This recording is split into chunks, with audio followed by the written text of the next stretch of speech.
Miggity, miggity, mic check. Miggity, miggity, mic check. Check, check, 1, 2, check.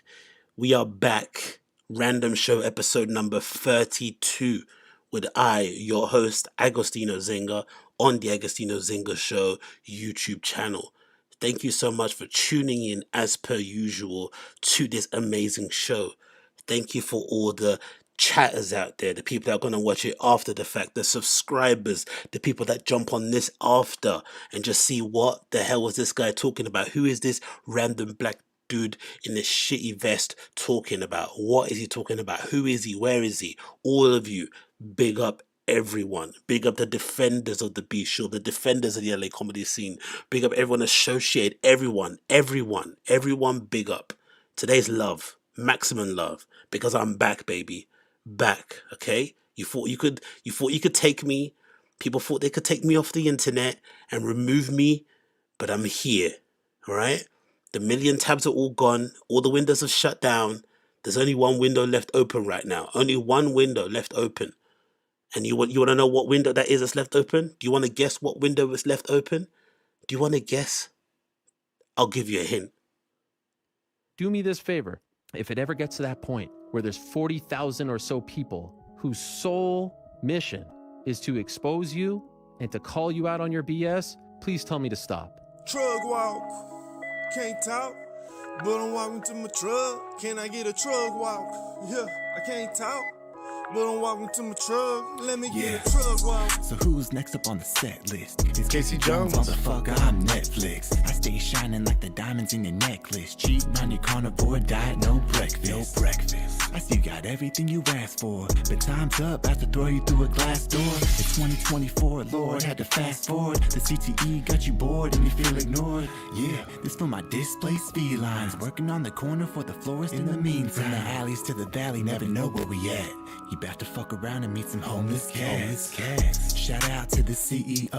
Helwani knocked him out with the TKO. That Brendan Schaub. Fat face, mouth open like a koi fish. Enough coffee, need to add a little soy, bitch. Look, Chin, I don't mean no disrespect, but you should've hit the deck and let Wu-Tang protect your neck. And if your boss don't like that, well, just let him listen on mute. What's it gonna do? Hit me with a lawsuit? Come on, B. Well, then hit me with a lawsuit. Ooh. You stole from Hella Crew style, you a fault too. In Colorado with a pocket full of flora, you from Greenwood Village, but you claim you from Aurora?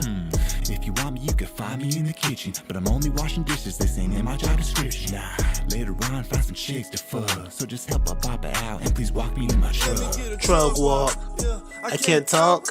But I'm walking to my Trugg, let me get a Trugg Walk. I can't talk. But I'm walking to my truck. Can I get a Trugg Walk? Big up and welcome back to the Random Show, everyone, all of yous. I hope you are well wherever you may be. If you're wondering who recorded it, Jay Santos, there's a name right there. Right there. There's the name of the person who recorded it. Casey Jones.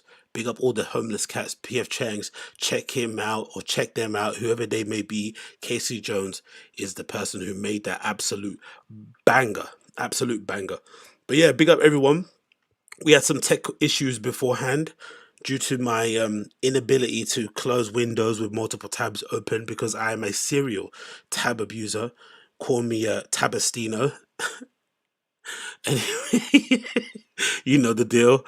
But yeah, we're back again doing the damn thing, hunting LOLs, wasting some time whilst the world burns in it. That's all we're doing out here. We're not doing anything serious.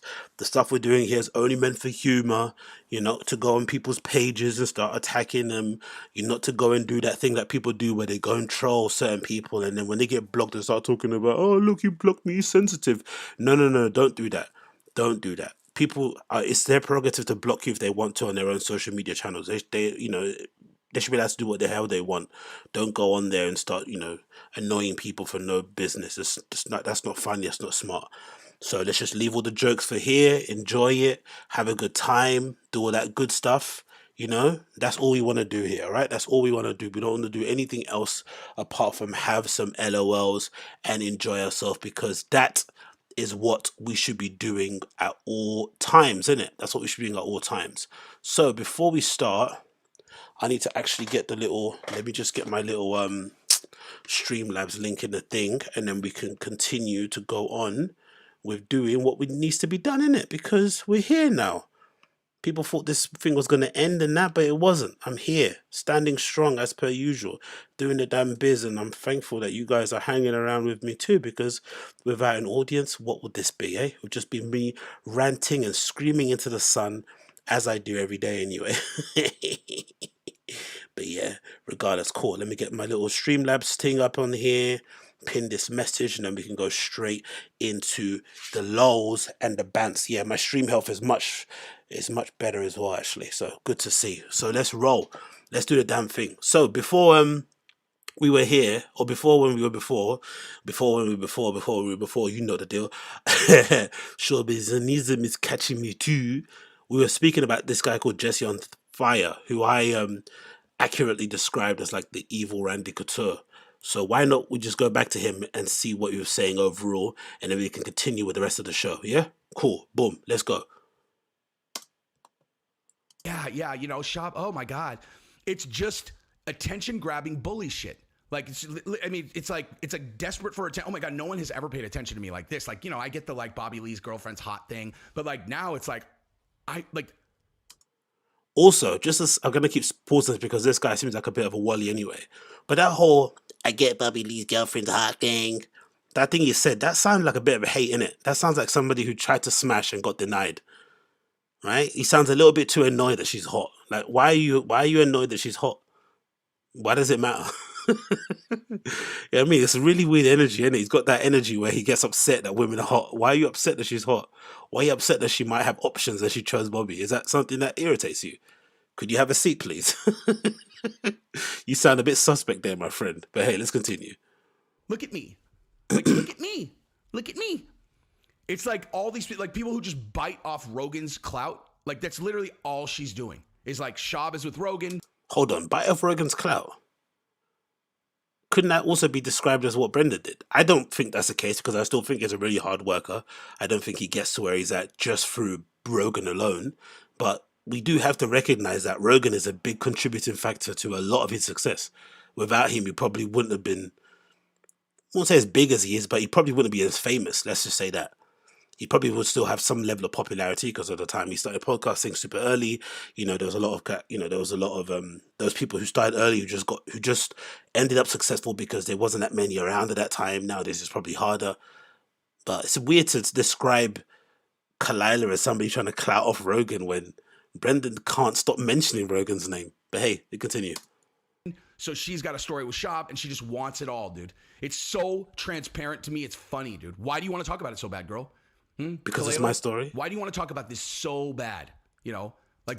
And how do you pronounce her name? Is it Khalyla or Khalyla? Is he doing it on purpose? Is that like a little burn where he's purposely mispronouncing her name so, you know, he can diss her on like a subliminal thing? I don't. Is it me or do we get the impression that he hates Khalyla more than he hates Bobby Lee? Why does he hate Khalyla so much? What has she done?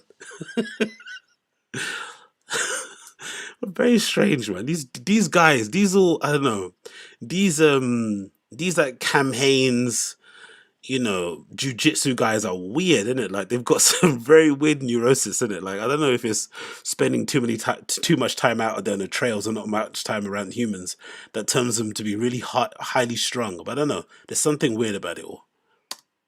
Bobby clearly had said, we cannot talk about this beforehand. He clearly said it in the podcast. We can't talk about this. And you just steamrolled him. Why?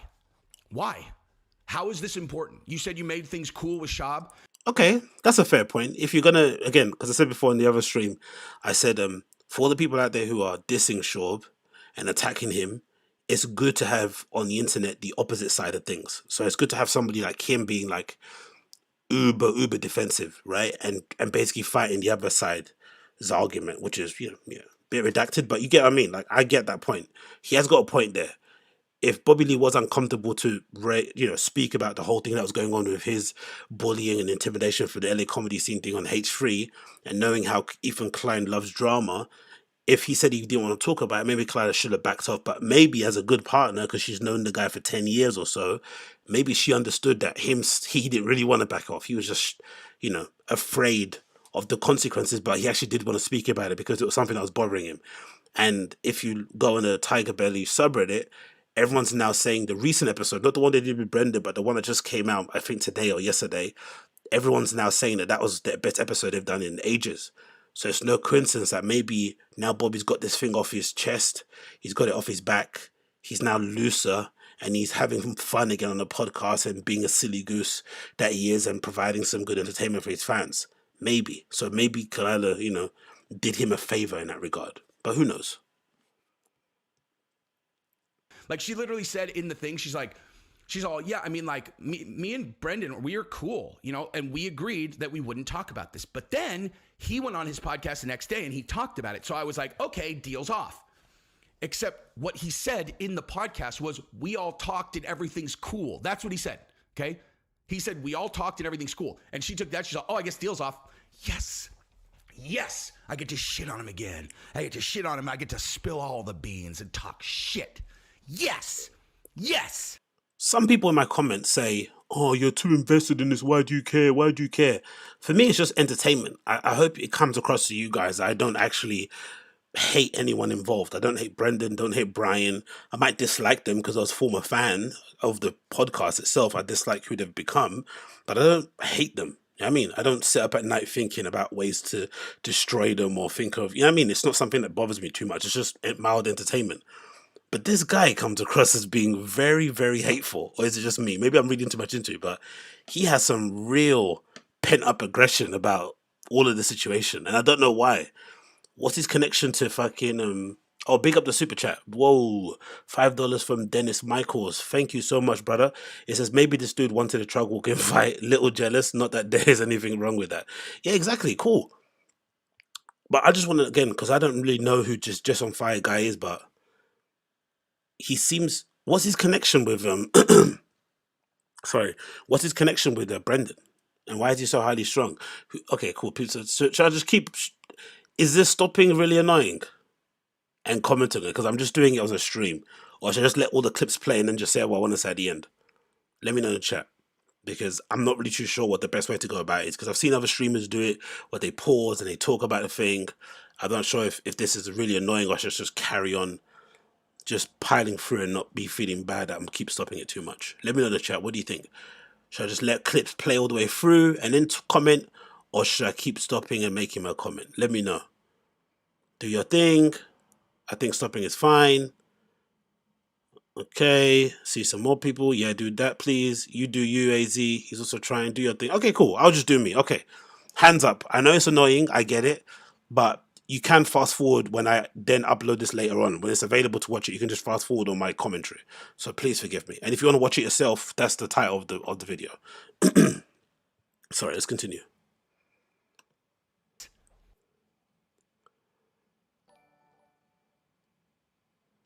Oops. It's gross, dude. The grossest part is the fact that Bobby didn't want to talk about it. She just steamrolled him, dude. Bobby, in all honesty, I'm not going to call you a pussy because I saw the part where he said that, like, so Bryan Callen is the one who called Bobby and, and yelled at him or whatever. And Bobby said to Callen, he said, I've been bullied by guys like you my entire life. I'm not going to bully Bobby Lee because, believe me, I didn't see that part yet. I shot a video last night. Video is very...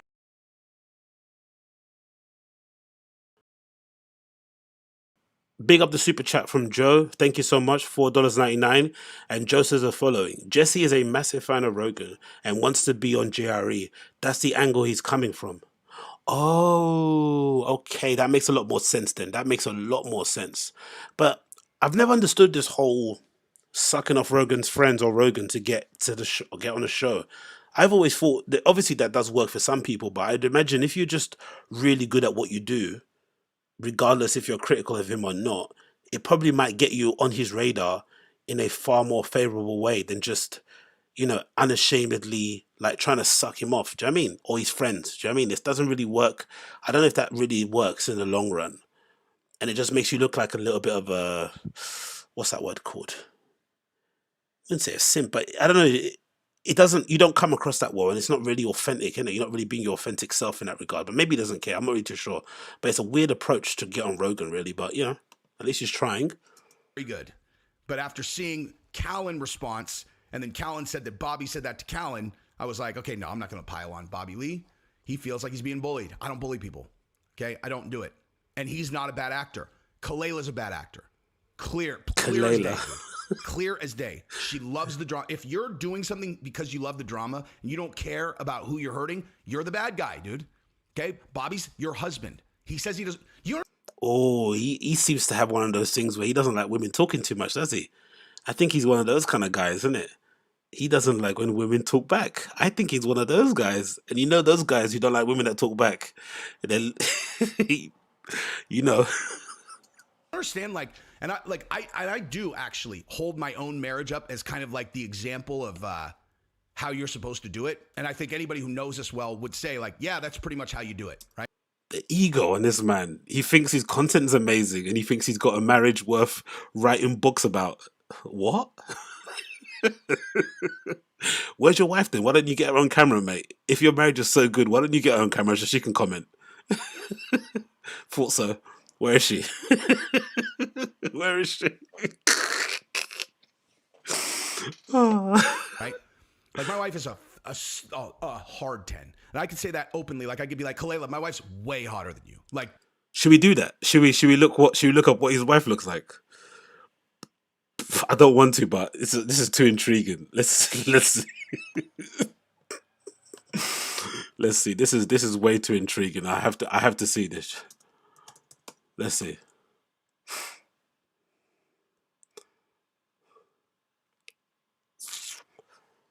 Where is he? Is that him there? Where's the wife? Is that him? Why he looks so different? That's not him, really. Okay, that's not him. That's somebody else. That's Jesse Spencer from where? Chicago Fire. Is that like a TV show, right? I'm assuming. Okay, cool. What's his name? What's his name? This actual guy's name? What's his name here? Oh, no, that's not him. What's his actual name? Jesse on Fire. I don't know. What's his wife's name? I don't know.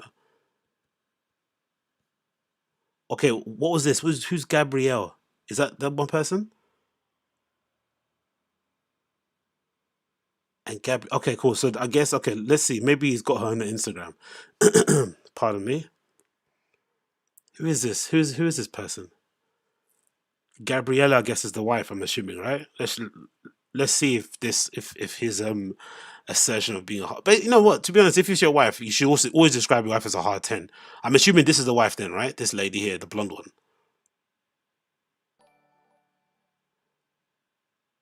This is the wife, right? Oh, big up the super chat from Brandon. Said pull up the wife. You guys are messy. Okay. Okay, it's her name, Gabriella Caroline, right? And she says, yeah, mum and dad need alone time on vacation too. Get the upgrade. Thank me later. Okay, cool. Let's see what she's talking about. You're trying to romance me? Yeah. What? Was that her voice? It's working. Is that her real voice? Are you trying to romance me? No way. Is that her real voice? Yeah. It's working. Are you trying to romance me? No. Hold on. This is skipping too much. That can't be her real voice. No way. Is that her real voice? Hold on. Okay. Well, I won't be doing any of that, but thank you so much. Oh, she's one of those people that does. Okay, I'm not. I got no more time for this. I can't be bothered. She's doing one of those TikTok things that people do where you lip sync over clips and shit. I can't be bothered. Fuck it. But yeah, whatever. If he thinks his wife's attention is a 10 in it, I've got no comment to make on that one. Let's just continue. And anyone who looks her up is gonna be like, nah, yep, that's an objective fact. And you think that she would ever steamroll me like that? You think she would ever you think that she'd just be like, you know, if I was like, look, we're not talking about this here, I'm serious, then she would just be like, no, now that we're here, like, I think we could talk about it. And then if I was like, if I started going like this, like, you think she'd just be like, I don't care. Like, this is the kind of person that will backhand his wife on the podcast, isn't it? A stiff hand. I mean, bring up a topic on flipping Ethan. Who do you think this is? I don't care. Of course not, dude. And it's not because I would exactly what would happen is I would just shoot her a look and be like, what are you doing? And I would shoot her. And it's not because I would exactly what would happen is I would just shoot her. look and be I would shoot her.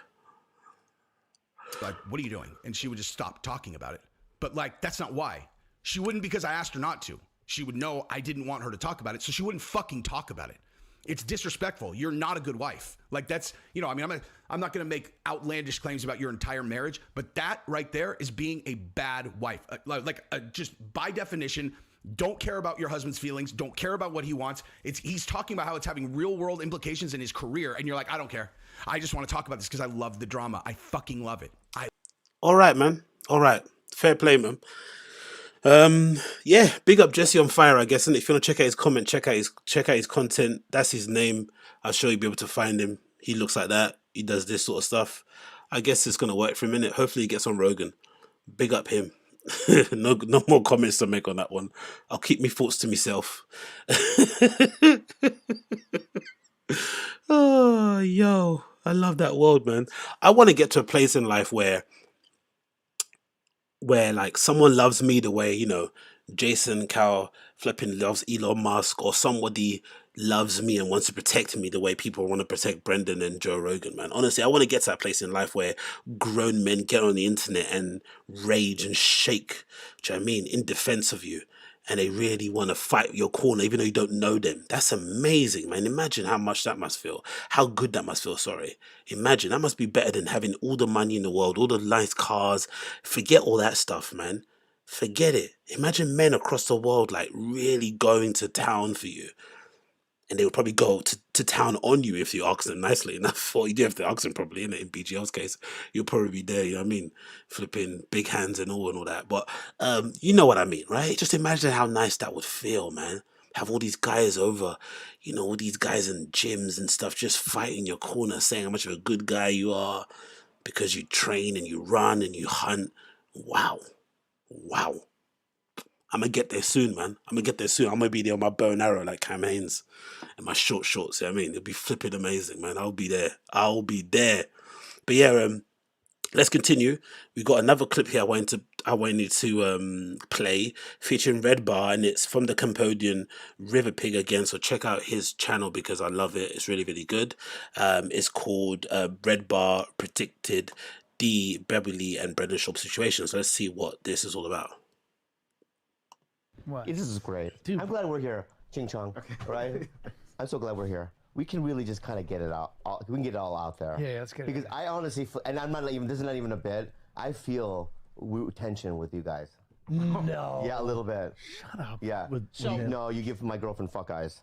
Oh. Wow. Dude, well, I hate to say this. Now, Bobby Lee is the king of this. I don't know if people are all on to this. They might be. I just don't know. I don't talk to anybody. When Bobby Lee says he has tension, some people will laugh it off. Ha ha, classic Bobby Lee. But it's true. It means he actually does. This is his way of letting people know how he really feels. You could see Bryan Callen's face. Bryan Callen has been around long enough to know, he actually does have tension if he's saying this. Brendan Schaub is sitting there like a big fucking dummy. And Bobby Lee goes, you give my wife fuck eyes. And I've picked up on it. I'm not stupid. I'm not a midget. I'm not some fucking Chinese dumpling. I'm a man. And I see, because he's got this wife. What is her name? Khalyla? Khalyla. She's a nice lady. Who, if some people would say that's a babe to them. Not to me. I like a white person. She has nice lips. I only like white women. Did you know that about me? Could I just quickly interject and say, as lovely as Khalyla is, right? And maybe I'm just talking from an outside perspective because I haven't seen this lady in real life. Maybe she's drop dead stunning and stuff and she would really kind of take your breath away. But I would imagine being in LA, the home of Hollywood, the place where everyone goes to chase their dreams, there would be a really high percentage of really attractive women, no? This is my just assumption, who go there because they want to chase their dreams to, you know, be successful or to be famous in the entertainment industry. So if that's the case, the level, the caliber is probably quite high. Like what you would describe a 5 in LA might be a 7 or an 8 in other places because the competition's so stiff. So if that's the case, wouldn't Khalyla just be one of many attractive women out there? Why are people really going crazy for her? Is it because she's got a lovely personality? Is it because she's always around in a comedy store? Like, what is it about Khalyla? Because I'm hearing all these guys, Khalyla. Like, everyone's got her flipping name on their lips. Like, they're really, really talking about her a lot. Even though this issue, I think, is more so a disrespect on Bobby's. It's more, this whole drama is more of a affront to Bobby, really. The fact that, Brendan felt comfortable enough to slide into her DMs basically says, that Bobby's irrelevant in terms of a man, in terms of respect and stuff. They don't respect him at all. If they think they could do that, because anyone else, they would never do that to anybody else in the comedy community, even if they thought their wife was a babe. What is it about Khalyla that's got everyone so captivated? I really want to know. Or maybe I should watch the TigerBelly podcast and I'll really figure it out and kind of see what it's all about. But I just don't get it. And someone says here, who's it? Andy SVTA says, it's one of those can't believe she's with him type of things, in my opinion. Yeah, true, but this isn't the first time. Again, maybe because I'm in London. There's many Eastern European people here. Again, through all due respect to the Eastern European folks and Central European, but there's a high caliber of Eastern European, Central European couples where you would see that the woman is far, far more attractive than the guy. Like, it's an unbelievable level, right? Just a standard, like, Eastern European guy, bald, looks like an assassin, looks like he'd kill you with his bare hands, and the wife's usually a smoke show. You see it all the time. It's not like uncommon. I'd imagine you probably see it more over there because it's LA, right? There's loads of guys with money who probably have trophy wives and stuff. Like, what's the big deal? But I guess it says a lot about Khalyla. She must be really cool in real life, where people are like, you know what? This lady is amazing and I want her to be mine, like conquest. I want to take her off Bobby Lee and make her my lady. But yeah, I don't know. I just noticed a lot of people mentioning Khalyla. And they do this weird thing too, where they pretend like they don't know how to pronounce her name, to act like they're not interested. It's like, come on, you're interested. Come on. You know what her name is. Not me. I won't even, if I see even a half black girl on Instagram that's technically hot, Wow. I flicker away. I go, get away from me. I'm not wasting my spill on you. Wow. Gee. Whoa. I'd like to see. I thought he's going to get dark then. He's going to start saying something mad because flipping Red Bar's a psycho. Oh, I'm glad he just backed out of that one. Cool. The spill. Not to a black woman? Yeah. No. Here we go. Sorry. I got better things to do with my cup. Okay, cool. Now, she is like a weird mix thing. I don't even know what she is, but she's got that zany face. And but a lot of people like her because of the body. See? Zany face, describing her body. He knows a lot of details for some. He knows a lot about her, even though he pretends like he don't know her, who she is.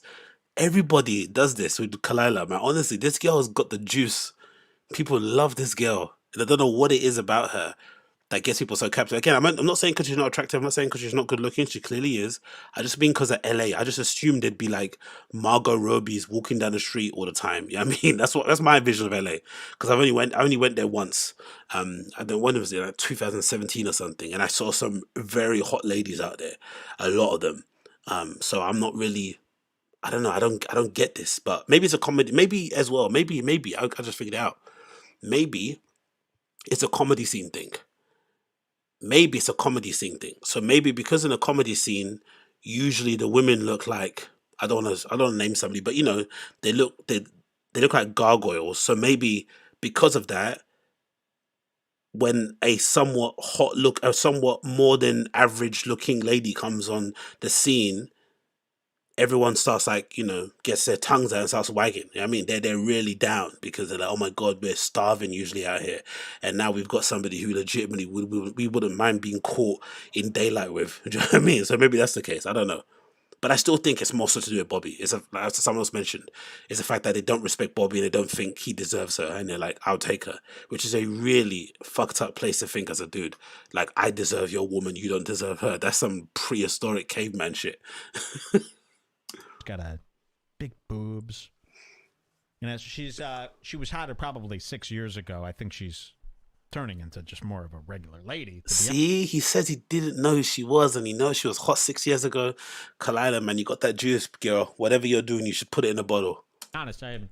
But Brendan Schaub, any woman that Brendan Schaub would fuck, he's hitting on. And he hits on them all. Remember, he's a sex addict. So watch Bobby Lee. Really? talk to Brendan, and he is really confronting him. This is not a bit. I've watched it, and I've decided it's real. Here. You give my girlfriend fuck eyes. Wow. Dude, well, I hate to say this. Everyone gives your girlfriend fuck eyes. Oh, you just insulted. That's even more insulted. And this poor Bobby Lee, because he's mixed up in such a farce, so everybody kind of picks on him thinking that's what he likes. Mm-hmm. He doesn't. He doesn't. He wants to just be treated normal. And he deserves to be treated normal. And so what he does is he plays along, but he judges you in secret, depending on if you get him or don't get him, and he knows who gets him and he knows who doesn't. I agree with this, and I also think this echoes my point I made earlier about, or what Jesse on Fire was raging about, where he was like, oh, Khalyla disrespected him as a wife. She shouldn't have brought up the topic on H3 because he clearly didn't want to talk about it. No, I think Khalyla knows her man, and she knows that he did want to talk about it, but he just didn't want to bring it up because obviously it just makes him feel uncomfortable and he doesn't like confrontation. So she brought it up. So in the same way that he was trying, in the same way that he plays along to try and be like the dumb one, the silly one, the one that doesn't mind getting dunked on, he also tried to play up like being afraid of confrontation as an invitation for Khalyla to bring up the topic on H3, my opinion. He knows Brendan Schaub does not even understand Bobby Lee's comedy. He is a nothing to Bobby Lee. Now, can I just say, I do not like Bryan Callen's new single man divorced guy attitude. If you get divorced, you're a fucking loser. Even in this video, I feel like he was acting like, they're like, yeah, if you see a hot chick, you gotta look at her. I'm single. I just got divorced. Why don't you pick up a girl in your acting class? Go to your acting class, your Hollywood script class, and pick up a girl. Loser. To be fair though, no wonder Redbar went into hiding, because I could imagine if Redbar was in the Comedy Store. Big up, man. He's a flipping legend, but big up him. But yeah, we'll leave it there for the time being. But I thought that was a fairly accurate prediction from Redbar in terms of how things played out. Obviously, at that point, I'd imagine, I don't know how the timeline of it goes, actually. Am I aware of the timeline properly? Did this podcast happen before Brendan allegedly slid into Khalyla's DMs, or did it happen after? Or was it around the same time? I'm not really too sure, because it feels like everybody knew behind the scenes, but they all just kind of treated it like a ha ha he he moment. I think so, from what it feels like. I don't know if that's true or not, but I get the feeling. Maybe that's why Brendan was so disturbed when she mentioned it, because he felt everything was cool. I'm not really too sure, but either way, Redbar's a flipping psycho. I don't know how you can talk like this so fragrantly about these people and you live in America. It's flipping nuts. But I guess because he lives in Chicago and maybe is there big comedy clubs in Chicago that was as famous as the ones on the coast, on the east and west coast? I'm not really too sure, but I'm just surprised no one's actually seen him in real life, to be fair, because those guys seem to be really pressed about the stuff that he says. But maybe it's the internet stuff. I'm not really too sure. But yeah, regardless, that was his little prediction there. What are you guys saying in the chat? I discovered, was that Trick Host? I discovered a lady cheating on me with 9 black dudes. Now I'm a loser. Whoa, I don't know what that's about. I'm really off Triple E since the Red Bus up. He's a manic. At once, dude was on the first of the paywall, made it work with his cult. Oh yeah, he's got Redbar doesn't it? Redbar's got his stuff behind the paywall. That's how he does. I think he does some free ones and he does like paid ones. I'm pretty sure I'm gonna check his site. His site's really well done though. To be fair, it looks like he spent a lot of money like developing it. It looks really well done. Let's just be real about that. But yeah, thank you, Blackfoot Fox. You're saying you're doing the best deep dives on this whole show fiasco. Thanks. I try my best. Thank you for tuning in. This show isn't anything without people watching, to be honest. So thank you for, tuning in. Shorty Joanne says Chicago's a dangerous place, so I'm sure he isn't scared of LA comics. Yeah, true. He grew up in O Block, innit? Redbar was on O Block with King Vaughn and them, man, and Little Dirk and whatnot. You know what I mean? Spinning the block. BGL took over. Okay, cool. Let's continue. So the next clip I wanted to talk about was an update courtesy of TigerBelly regarding Brendan Schaub's the Brendan Schaub spectacular spectacle, whatever it's called, appearance the other day, where he tried to make peace with Khalyla and Bobby Lee and the TigerBelly crew concerning the allegations of Reddit, of Bobby Lee supposedly starting the flipping Reddit page, the Firing a Kid one, Home of the Homeless Cats now, big up. So he tried to go on there and obviously try and squash the beef. It didn't happen. And then towards the end of the podcast, he said he had evidence that basically proved that someone with access to the TigerBelly email account had set up some account on Reddit that was posting crazy stuff to do with kids and stuff. I don't know, just some weird accusations that happened to come out of the blue at the same time, conveniently, as he was getting attacked, online. He managed to pull out this trump card to kind of save face. And he supposedly provided some information after the fact, after the show was over, to prove that he did have this evidence and he wasn't just making it up in order to protect his back. But then George, the producer for TigerBelly, updated us about that, and it doesn't seem like what he said is actually accurate. So let's play what they said. Hey guys, we know why you're here. You want to know what happened after the podcast last week. So here is a quick follow-up to that episode. As of today, we have not seen said 300 pages of documents. After the podcast, we were shown a couple of zoomed-in screenshots of source code with no context. Our email address is in the corner of one screenshot and the name Robert Lee on the corner of another screenshot. When we asked him who sent these to him, he said Bryan. We then asked to be connected to his team directly to get further clarity, and he assured us that he would make... Excuse me? Let's go back again. What did he say there? Hold on. What did he say there? Source code with no to that episode. As of today, we have not seen said 300 pages of documents. After the podcast, we were shown a couple of zoomed in screenshots of source. So the same things that he showed. Code with no context. Our email address is in the corner of one screenshot and the name Robert Lee on the corner of another screenshot. When we asked him who sent these to him, he said Bryan. We then asked to be connected to his team directly. Bryan? As in Bryan Callen?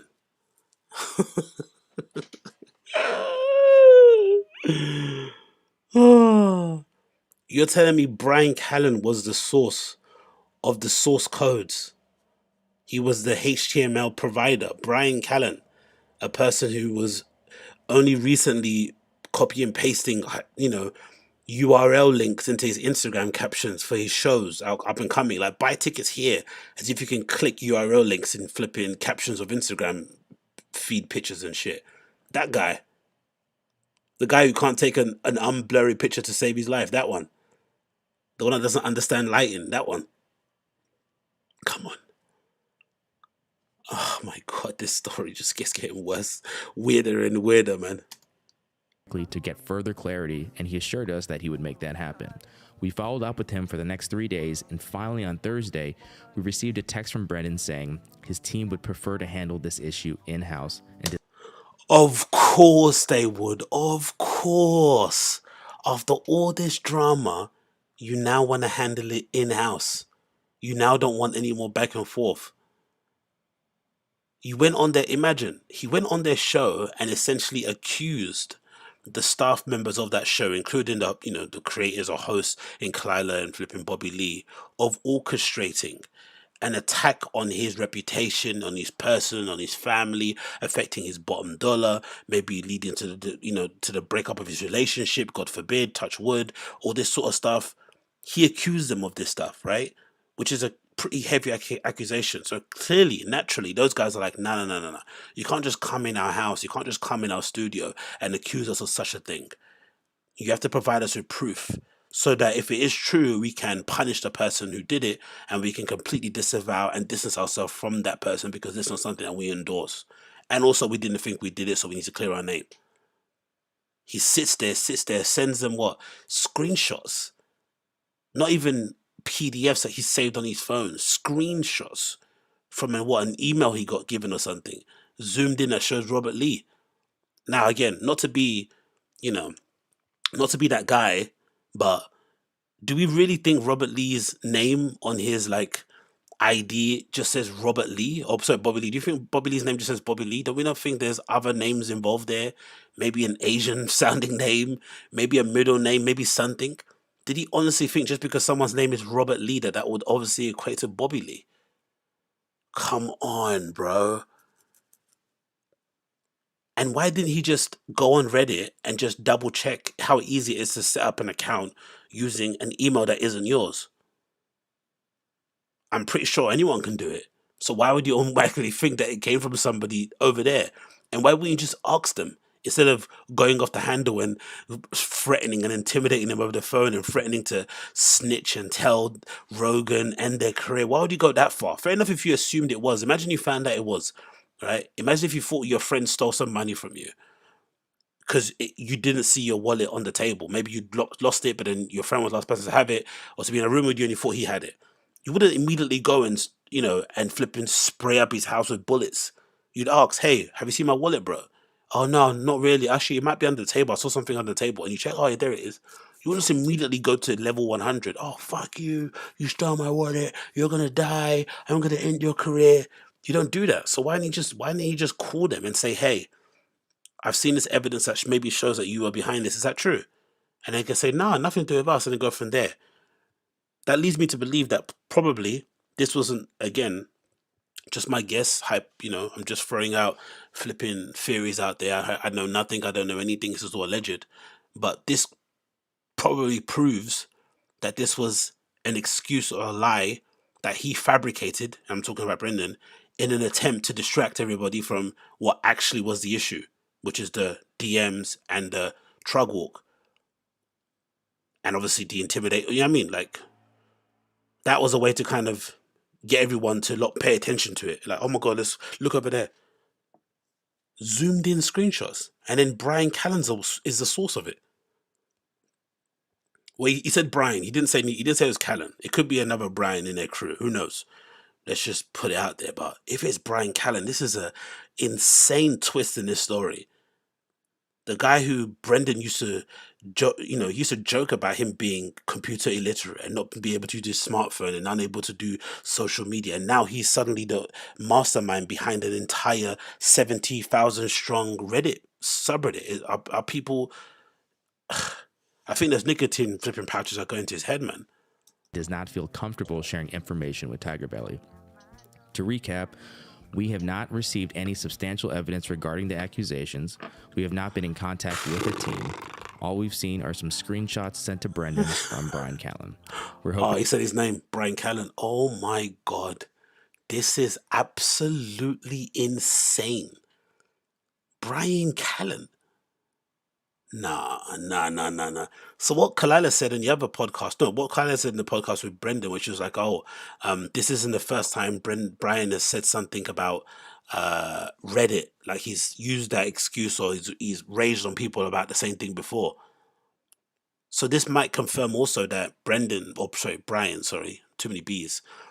Bryan spends a lot of time on the Fire and the Kid subreddit, and he must see everything. Hence why he's so wound up about it, because he wants to get rid of it.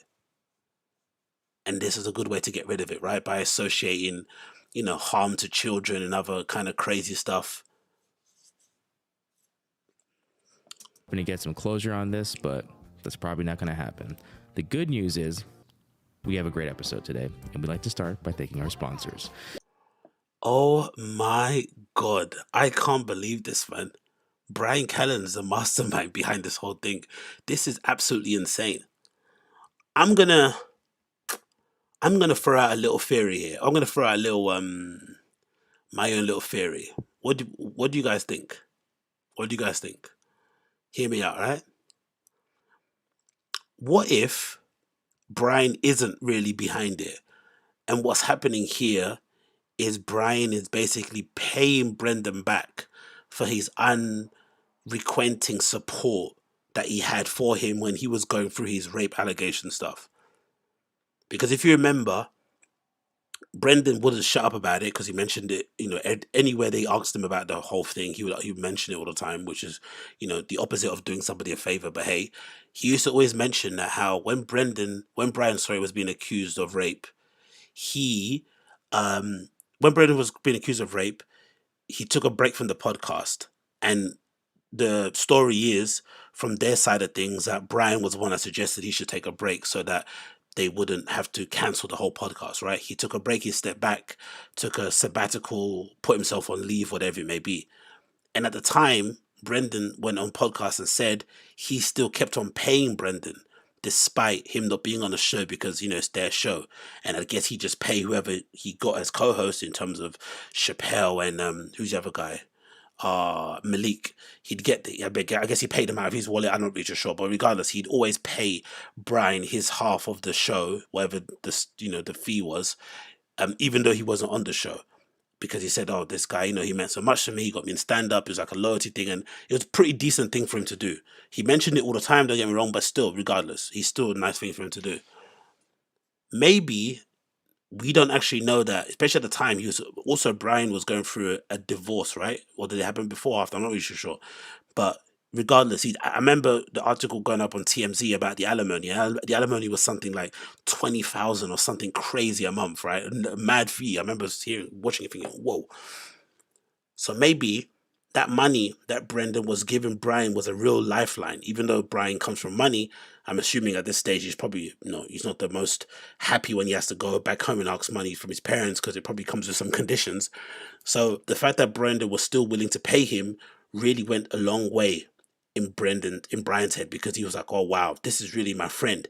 And at the same time too, Joe Rogan completely deleted him from his, conversations on the podcast. He's never been on there again since the allegations. He hardly ever mentions him. Most of the comedy community out there in LA, apart from the Fire and the Kid crew, don't really speak to him that much. So maybe in Bryan's head, it kind of reinforced how much of a good friend Brendan was. And now in an effort to repay Brendan, he is purposely taking the heat and the brunt for everything, even though it wasn't just him. So maybe that phone call that they spoke about people intimidating him, it wasn't just Bryan.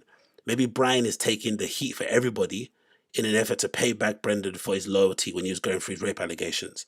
And now that this stuff has happened, this lie that Brendan concocted about this, Reddit thing and them being masterminds of TigerBelly people, maybe Brendan fessed up to Bryan and said, you know what, bro, I'm lying, man. I just made it up because the heat was on me. Joanna's at home. She's complaining. She's threatening to leave. I don't want to lose everything. Please help me. And then Bryan's like, all right, cool. I'm gonna help you. Just say I'm the one that gave you the docs and the HTML code. He's like, what? You? Yeah. Don't worry. Just say it and I'll take all the blame. Maybe that's what's going on here, because this seems so far-fetched. That's legitimately the only rational idea I have in my head that would make some sense. That Bryan's maybe taking the blame as a way to kind of say thank you to Brendan for all the support that he gave him over that rape allegations charge. Because that rape allegation charge, I don't know how he beat it, but he beat it. He beat it somehow, do you know what I mean? Because that's a mad thing to have on your docket. Especially at the time that he was going through. He was on Joker, he had his own spin-off show, he was in a show, things were going up for him, and then suddenly you get hit with that. It's basically a career ender, especially at his age. Maybe, but I just think that's insane. Bryan. What? Makes no sense, bro. But hey, what can you do? I guess that's maybe the end of it. But I just find it hilarious that how they're like, yeah, we want to deal with it internally now. we don't feel comfortable sharing the details. Wasn't Brendan bragging about how he's got the details on him? It's on his phone. He's gonna show it. Trust me. If I show it to you, you'll understand. You'll understand if I show it to you. You'll get it if I show it to you. You'll get it. Show it to them then. Let them see it. You said they're gonna get it. Let them see it. God almighty, man. This is absolutely insane. I can't believe it. What a twist. Bryan's responsible for it. Okay. Cool. Makes sense. Big up. Another super chat. Big up Dennis Michaels. Appreciate you. $5 super chat. He says the following. Callen should be happy. Chang's is as tame as it is. I remember the Opie Anthony subreddit. Yeah, people always say that. I never used to listen to Opie Anthony. I guess maybe because I was in the UK. But people always say how vicious their community was, especially towards the end when, the guys started to break up and it was clear that the show was coming to an end. People were really, really, really, really mad on there. So I can only imagine what that must have been like back then. And people say the same thing about the Joe Rogan forum, innit? Joe Rogan's forum was crazy as well. So that's why he had to shut it down. The subreddit probably is same maybe as it as well. But I do say I've kind of my theory on this always is, as bad as those communities are, my fear has always been, most of the times, from my own experience, again, I've not got much experience because I've not been doing this for a long time, but from what I've seen, most of the toxic communities that surround podcasts and radio shows and comedy teams, entertainment things, whatever it may be, it's usually because of the host themselves that the community is toxic. Usually, for instance, like think of someone like a Mr. Beast. Does Mr. Beast have a really toxic community? Not really. He might have people that don't like him. He might have people that think that he's manipulative, or maybe whatever it may be. There might have people that literally don't like what he does. But in terms of his community, it's mostly good vibes. But you look at H3, good example. Ethan isn't the most likable person in the world. You look at another one I'd use as an example is Call Her Daddy. When those two girls were together, it was fine. Then they split, and the other girl everyone kind of hates. You look at who else I can think of, very divisive characters who are like that. Maybe the Frightened Kids not good. The Frightened Kids are a good example, but people don't remember when it was good though, because it's been bad so long. People don't remember that the show was legitimately good, and people used to root for Shaw. People used to email into the show before his fight card and be like, "Oh my God, we're wishing you do well in your performance. If you lost, they'd be like, yeah, don't worry, man, keep your head up." Like, it was a really nice community, and then it just turned when obviously their egos got too out of control. I don't really know. Maybe it was that. Maybe they just were always like that, who knows. But I've always thought whenever the community is vicious, it's usually to do with the host. Don't get me wrong, there can be really trolly, annoying people online, but it doesn't come out of nowhere. If you're a nice, decent person who just puts out cool content, it's okay. But the other side of it is as well, I think, which is another thing though that's concerning, or that not concerning, another thing that maybe explains why these really toxic people have toxic communities, and they just continue being toxic and don't change. Part of the reason why is a realization that actually the more Marmite you are, the more like a Tim Pool, for instance, the more people are like 50-50 on whether or not you are a piece of shit or whether or not you're an amazing news source, the better it is for your career. You actually can make millions of dollars and have hundreds of thousands of people follow you all over the place because you're so Marmitey, like you're so 50-50 down the line. But if you're a really nice person all the time, it's hard for people to, root against you. And then it's hard for you to also ascend to the really super, super heights that some of those people that are hated are. So maybe some of those people understand it and they play into it. I'm not really too sure, but, whatever. We digress. We move on. Next one I want to talk about here is this clip that somebody uploaded again, Cambodia River Pig, I think it is, which says, 4 years ago, Bryan Callen confronted Khalyla about her sister not trusting him. And I guess this was the first appearance he made on the show, where allegedly Khalyla's sister was in the studio. And I think when they interviewed her and asked her what she thinks who the worst guest was, she said something about Bryan coming across creepy or something like that, innit? And she didn't really have that long of interaction with him. So it's funny to hear that kind of reaction, especially from somebody who kind of goes on like he's some sort of ladies' man. But yeah, let's hear what they had to say. Bryan, honestly, I really, truly love you. You're a handsome guy. You're so talented. Thank you. And you're the first guest I've ever had in this new studio. Yeah, this is the first day we've done it. Yeah, so your sister found me to be a least favorite guest. Somebody. Well, who did? She's upstairs. Bryan Callen was my least favorite. I was like, should we bring her down? I was like, yeah, bring her down. No, you don't bring her down. What the fuck? It's so funny today because I was like, Bryan Callen's our guest today. She's like, you know what? I still get emails from his army about how angry they are that I expressed an opinion. Why did she arrogant, or what was it? Or do I just rub her the wrong way? I don't know. She's a lead nurse in a jail.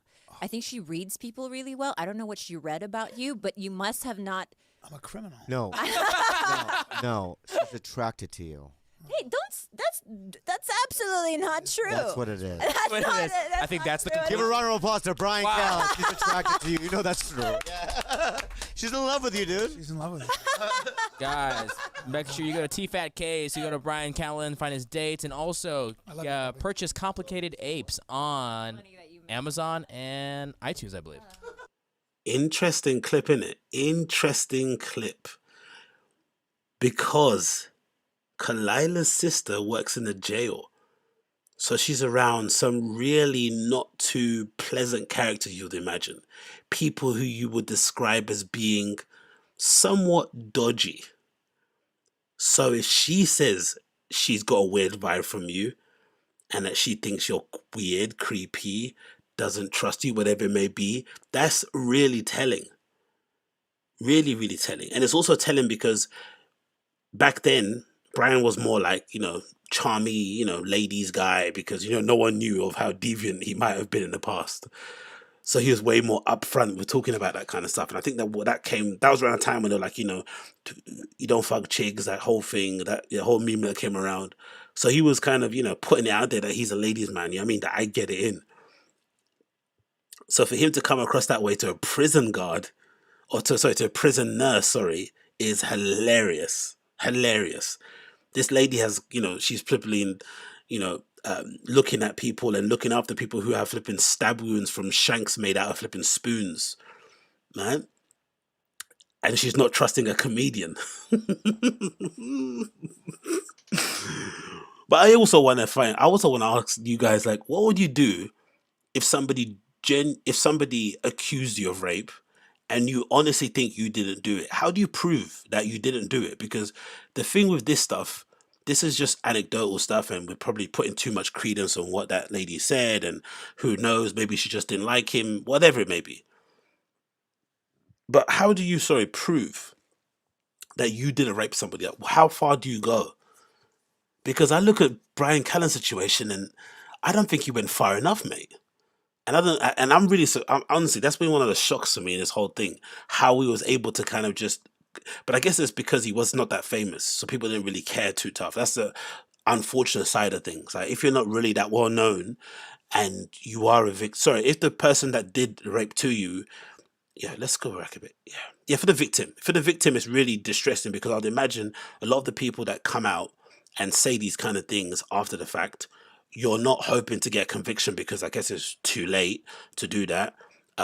You're just hoping that maybe the court of public opinion will side on your favor, and maybe you can release yourself from all that anguish by saying it aloud in public.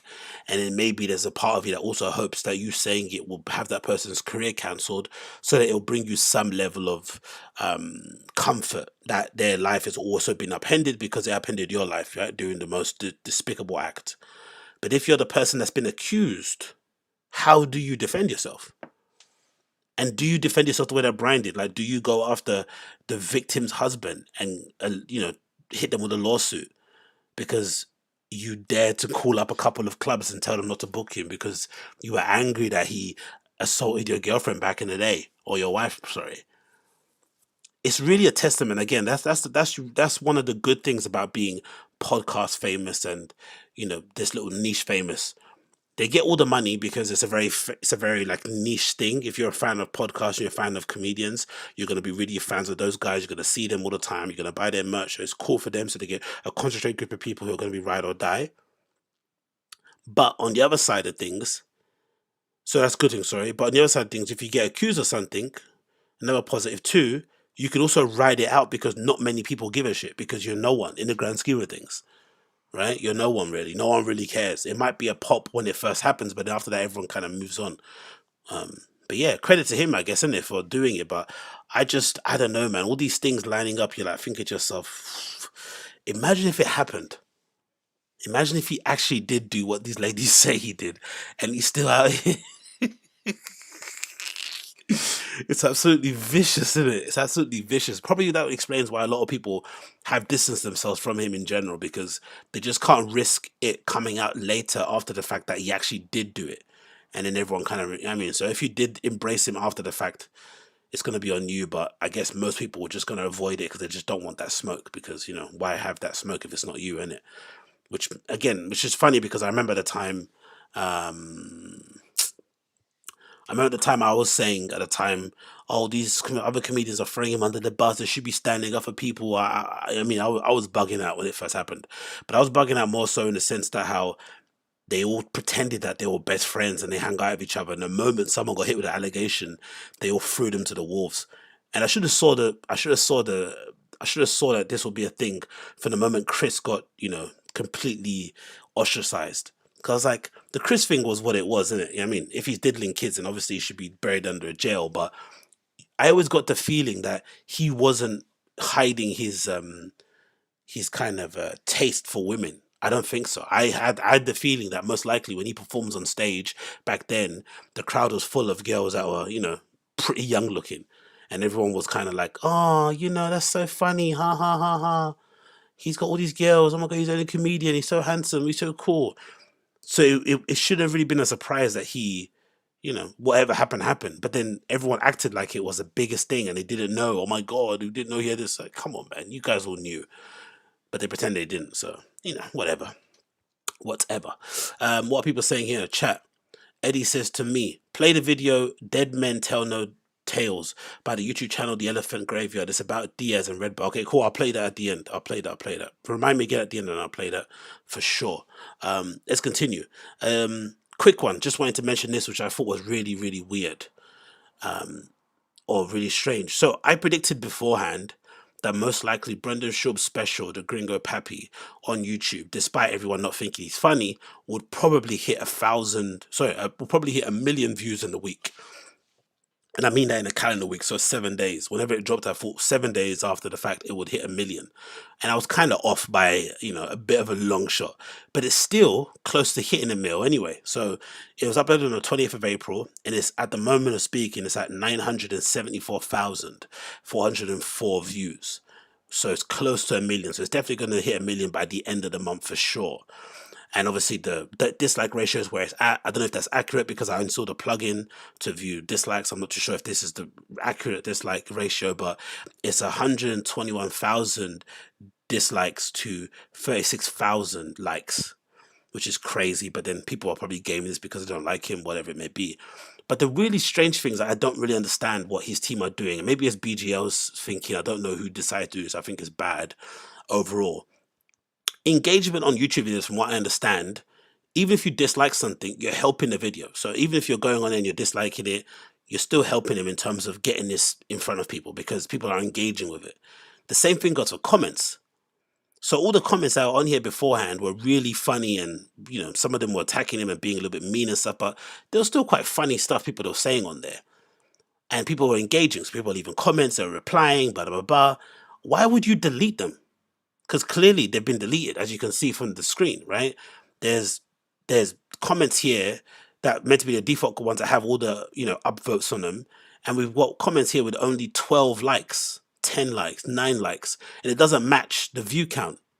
It doesn't match the view count here. It doesn't make any sense how a video with that many views has only got comments with this many upvotes. So clearly somebody has gone through the entire comment list and ripped through all the ones that were critical or making fun of him, which doesn't really make any sense, because part of the reason why this video has got so many views in the first place was because everyone was intrigued. Will he upload it and will he have the comments turned off, or will he allow people to say stuff and let them just go off and just be like, you know, I don't care, say what you want, I'm going to put out my special regardless anyway. But then saying that, maybe that was a plan all along. Maybe the plan was to drop the special like this on YouTube, let the comments run free, let them go, and let people do what they want to say and do what they want to do on there. But then after the fact, once all the dust settles, delete all the bad comments, because by then you've already kind of captured all your engagement metric stuff that you needed. Maybe that was a plan all along, but I just think it's really dumb, because we don't believe that your special is going to have only good comments like this, because even Dave Chappelle, even Dave Attell, even flipping whatever, whoever else you think is really funny out there, they're going to have really bad comments on there, like people ripping their t-shirts or saying this joke wasn't funny, I don't get it. How can all your comments be shout out to Schaub for leaving the comment section open there? Actually smiled, I take it to, like, all these are positive ones. Is there another part? 30 minutes seems so short, so you want more of this, right? Okay, cool, loved it, can't wait for him to come to my part of town. Really? All these are these are actual comments that meant to accurately represent what you're about. Doesn't make any sense. It really doesn't. Funny stuff. Great work, Brendan. So if we go, let's go here to the ratio, to the sorting, and see if we can do it earliest and see if we got any other ones, but I don't think so. Let's see. Yeah, newest is impossible. Top comments, there's no way of doing it the other way around, isn't it? The oldest comments. No, there isn't. Let's do newest anyway. 1 minute ago, 4 years ago, Brendan said he was going to be a comedian and everyone laughed. And why we know No one's laughing now. Okay, so some people ripping it out new, but it's still going to get deleted probably after the fact. Imagine hating on Shaw becoming top 10 UFC here, achieving more in American football than most people, and then pursuing a podcast or comedy career. You lot are some bitches. So clearly this is like emboldened fans who have now come out to defend him. But I think it's fine to have these comments. Just balance them with comments like that, innit? Like that. Balance them. That's it. Just have some balance. Don't have it all be one way. It's so bizarre how he's like this. I don't really understand. But maybe this is an accurate representation of how he thinks of himself or how he views himself. He generally doesn't understand why people don't think he's funny. So every time he says, oh, you can criticize my comedy, you can criticize my fight picks, it's okay. It's like, no, it's not okay, clearly. Because you don't think people are allowed to criticize you because you legitimately think you're hilarious, which is fine. But you should also accept that some people might not like it. Victor E says, I actually laughed. Crazy how all you're hearing online is how bad Brendan is and his special is. And his special. Oh, okay, good English there. But yeah, cool. If you enjoyed it, Victor, congratulations to you. Joseph Phoenix says, good job. Love the progression. This person says, definitely a big improvement from Showtime. I read the reviews and honestly expected Showtime all over again. But this is actually good. The jokes about his wife actually made me laugh and because I can relate to it. I would say for me, just speaking, just try and be unbiased here for one moment. I generally do think the Showtime special was better than this. This was definitely worse because there was a 5-year gap in between or 4-year gap between the Showtime one and this one. If that's the case, then this should be much better because it's also 25 minutes or less than that because of, the amount of time he has an intro and an outro on a show. It should be way tighter if it's 23, 22 minutes. Sorry. And it's not. It's, compared to Showtime one. So that actually gave me an idea. I think maybe, I don't know what you guys think and you agree or not. I think I might do a video where I say the top 5 things, the top good things about the Gringo Papi. I make a little compilation, I put it together, and I try and pull out some positive, because there's clearly some positives to it. The first one, just to kind of give you a sneak peek that I'd say out of it would be the fact that he's got his stuff up on YouTube, because that's one thing I never understood. You're a professional comedian, you don't have any clips of you telling jokes online, apart from a special that you did on Showtime that's behind a paywall. It makes no sense. You have to have some content out there, especially when I think I was thinking at the time when Schultz was absolutely dominating on social media and Kreischer was doing what he was doing with his the Russian story, whatever that thing is called. I didn't understand why somebody like Schaub doesn't have some content online. And obviously at the time, I'd imagine because of him being so thin-skinned, he probably didn't want to have people attacking him online, so he just refused to put stuff on there. And obviously because back then also he could bank on just, touring and doing shows to his fans. But obviously the pandemic changed things and you have to put your hustle hat on. And obviously maybe him getting fired from Showtime made him change his attitude to it a bit. But whatever, he's now got stuff up on YouTube. So I think it's a big deal. That's a good thing for Brendan overall, that he's now got stuff out there that's, not behind the paywall that people can see, regardless if they think he's bad or not. But yeah, I just find it weird. Why would you delete all those comments? Like, they're like strange person. But hey, what can you do? What can you do? Next, quickly talk about this one. This is actually piggying back off the previous clip that I played, where obviously I showed you the comment section of the Gringo Papi, where it looks like all of the comments that were criticizing the special or poking fun at Brendan were all deleted, and now there's only props and praise, which is really, really silly. This clip is courtesy of the Fright and the Kid subreddit, or I think, yeah, the Fright and the Kid subreddit, and it's taken from Shane Gillis's podcast called, I think, Secret Time, or something like that. I forgot the name of it, but they had Louis C.K. on as a guest, which is really cool. I need to actually listen to it. I haven't listened to it yet, but essentially the podcast episode is about presidents, like old presidents, because I guess they have knowledge of presidents or some shit. So it's a really cool spin on stuff, not to speak to Louis C.K. about cancel culture or anything nonsense like that, just to kind of get a really kind of interesting podcast and topic out of him. And obviously he's sitting in this amazing house, which I've read online that he's got many, many amazing houses, Louis C.K., so big up to him. But his house looks fucking incredible. It's like in the middle of the woods somewhere, flipping cool. But he's got this clip, this clip is taken from the podcast where he says something that I think could be related to Brendan. in terms of not being able to, laugh at yourself.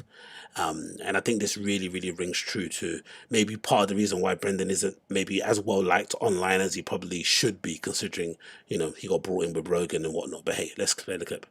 To be made fun of is a place of strength. I can't take you seriously unless you don't take yourself seriously.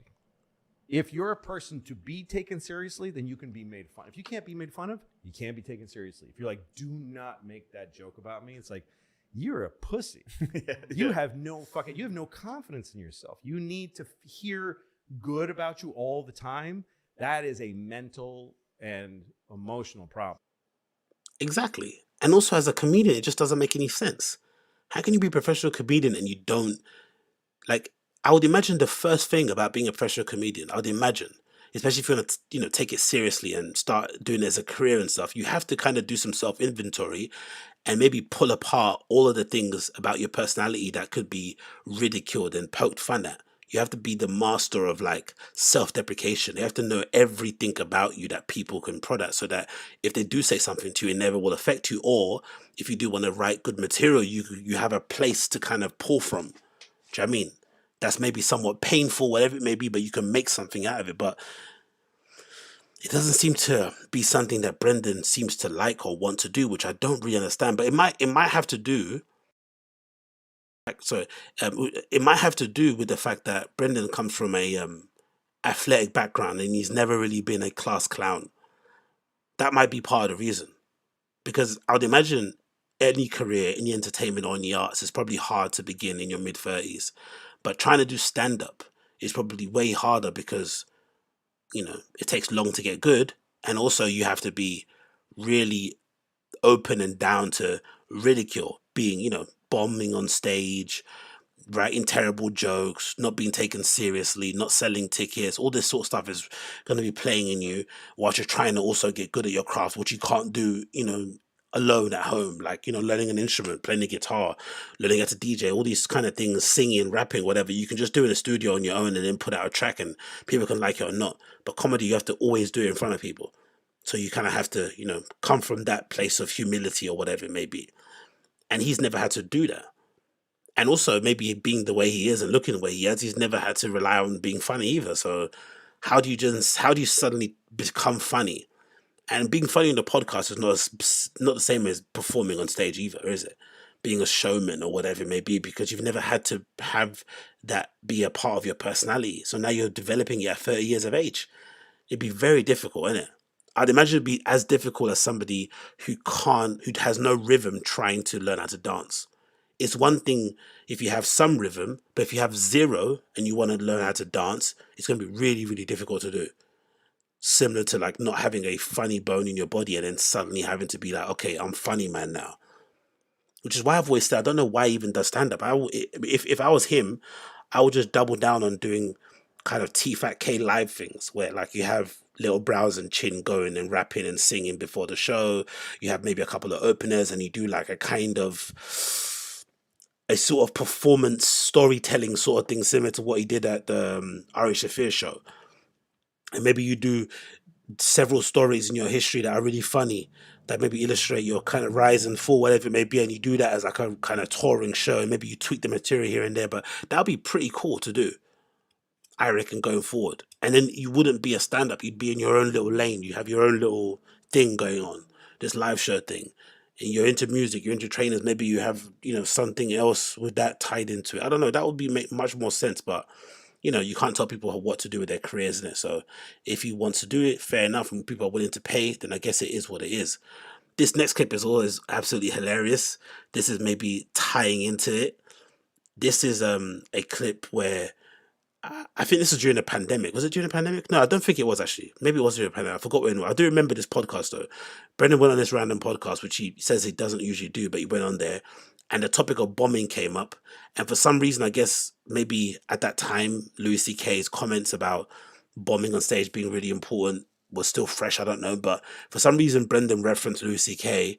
And basically he said in this clip that he doesn't bomb, which is an incredible thing to say, really, because it's a weird flex. It's like, no one believes you. And also, why would you flex on something like that? That doesn't make you a better comic because you never bomb. But anyway, let's play the clip anyway, and I'll give my opinions on the other side. Different, yeah, and depending on what market you're in, is it different? Yeah, but in general, I have a good idea how it's going to go tonight. You ever bombed so bad? Listen, Louis C.K., who's one of the greatest comics to ever do it, he always had this thing, and I think a lot of young comics took this on. He goes, you got to bomb 10,000 times before you get good. Dude, listen, if you've ever sucked at anything 10,000 times before you got good at it, it might not be for you. It's just not for you, man. You lose 10,000 fights, and then you win one, you're like, oh, there we go. Now I'm going to start my career. And so yeah, I haven't to the point where it's like crickets or I'm getting booed. I've missed some jokes and been able to dug myself out, but as far as like a complete bomb, people walking out of the room, I haven't, man. Just because What a bizarre thing to say. What a bizarre thing to say. So somehow he looks at bombing as a negative thing when most people would look at it as a positive, because you get your bombs out of the way quickly. Hopefully, if you keep at it, you're probably going to get better along the way, right? Hopefully, that's a hope. But also, bombs should also inform you pretty quickly that maybe it isn't for you. Like Hayo says, this probably isn't for you, Papa, right? Maybe that's also a good thing. But if you don't bomb at all and you just play in front of your own crowd and you only get laughs and applauses and whatnot, that is what some would argue that is what would lead to a Gringo Papi special. If you just keep playing for your crowd. Actually bombing in front of people might actually lead to good specials, might actually lead to maybe some development, which we haven't really seen from the guy. That's the only thing, say what you want about him, think he's not funny or not, but the really concerning thing he has to worry about, I think, is that from the time Showtime special was filmed, the You'd Be Surprised one, to the time that he's done the Gringo Papi, it seems like there's been no real improvement. Because if that's what you've been working on for 4 or 5 years, that's really concerning. Because the improvement, like I said before, I put my opinion out there. I think You'd Be Surprised is way better than the Gringo Papi for me personally. I think Brendan was having way more fun doing You'd Be Surprised. He was at a way better place in his life. It's obviously produced amazing. That whole thing they did before, where he's doing like the kind of behind the mic kind of thing, where he's doing the thing where talking about his career and stuff, and you see his home and you see him working with his writers. I thought that was a really cool idea concept. Maybe it was wasted on him, but I thought that concept was pretty cool. Like they took from like the boxing side of things, the MMA side, where they show you the prep beforehand. That was really well done, and obviously the production of the the main special was sick. But I thought honestly that was way better. So if you've taken 5-4 years to produce that one and you've gone to this and this is what you have, maybe you should bomb. Maybe you should go out there and purposely try and do badly so that you can maybe learn from it and then get better, because this guy isn't getting any better. Like, he really isn't. And maybe again, maybe it's not his fault. Maybe it's just his friends too. They're not telling him. But I don't think that's true either. I think they tell him and he doesn't listen. And if somebody doesn't listen to you, I think we all have friends like that. Guys who are like pig-headed or stubborn or don't take criticism well. If they're your friends, you just don't bring it up again because you don't want to cause a fight. You don't want to cause an argument because you like them. They're your friends. So you just like, all right, whatever. You just keep it moving. So I think people have done that. And also the other caveat or the other kind of thing to consider, Brendan's the guy. I mean, he's the one that pays everyone. He's the important person. So you're not going to, pull him to the side and tell him what's what all the time if he's paying you. I mean, you kind of have to play a position like, shut the fuck up. I do what I want, I pay you. So he kind of pays people's silence. And of course, the Joe Rogan Association too limits the amount of, honesty that he gets his way. It's a very strange place to be. Really, really strange. You should be open and, somewhat transparent and whatnot and easy to talk to when it comes to this sort of stuff, so that you can learn and you can develop. But maybe that's just not the way that he wants to do things in it, which is understandable. But I just find it very, very interesting and weird. But yeah, we digress. We continue. Quickly moving on, I wanted to quickly check out this actually randomly. I saw Crystalia has actually uploaded a clip on his YouTube channel called Crystalia Crowdwork in Hollywood Improv, which is interesting when you think about the Gringo Papi, because look at the time. This little clip that Crystalia put out is 20 minutes long, which is only less than 5 minutes of what Brendan recorded for his Gringo Papi special. So why is this deemed crowd work, but 25 minutes is a special? That's really odd, isn't it? And I think that's another one of those weird things that Brendan has done with his career. It just doesn't make any sense. Like, again, if you don't think the Gringo Papi is funny, cool. Don't think it's funny. You don't think it's funny. You think he's redacted, cool. But I think it was a good thing for him to get content out there of himself performing outside of the Showtime special stuff. It needs to be done, especially now. Put some clips up there, let people see what you're about, regardless of what the reaction is going to be. But surely the Gringo Papi one would have been way better as just a throwaway clip he puts out instead of calling it a special. Maybe the fact that it was called a special is why people ragged on it so much, because it's not a special. If comedians were arguing recently about Netflix's decision to, do 30-minute specials because Netflix saw, were able to see their stats and their metrics and stuff that people were, leaving and turning off stand-up comedy specials after 25 minutes, and that led them to believe that maybe 30-minute specials were the way forward. And some comedians were moaning about that and looking at the 30-minute special as a downgrade and I should get an hour. This is not the right way to present comedy, blah, blah, blah, blah, blah. Why is it then all this time has passed and now suddenly Brandon's doing 25 minutes and that's deemed to be a special? That shouldn't be a special. Especially nowadays too, because everyone's putting out clips of themselves doing stand-up, because, Schultz has basically popularized the, making sure that you market yourself really well online by having these little clips of yourself performing and whatnot and doing crowd work and just throw away things so people can buy tickets to your show. It just doesn't make any sense why that man put out a special that's 25 minutes long.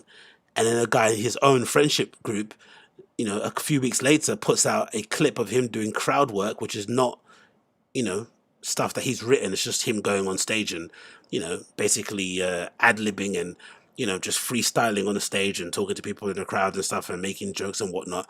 And it's 20 minutes. It's absolutely insane. But anyway, let's play it. Let's see what Crystalia has to say.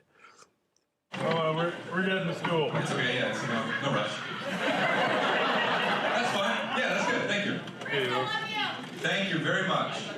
Hey, thanks, man.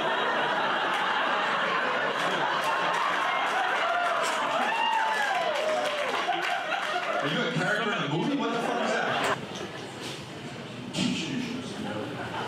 Here at the Watch Your Head Hollywood Improv, we did a Crystalia and Friends at the Hollywood Improv, 10:15 on a Wednesday night. Fun as shit. I like performing late on weekdays. The chain, the neck tattoo.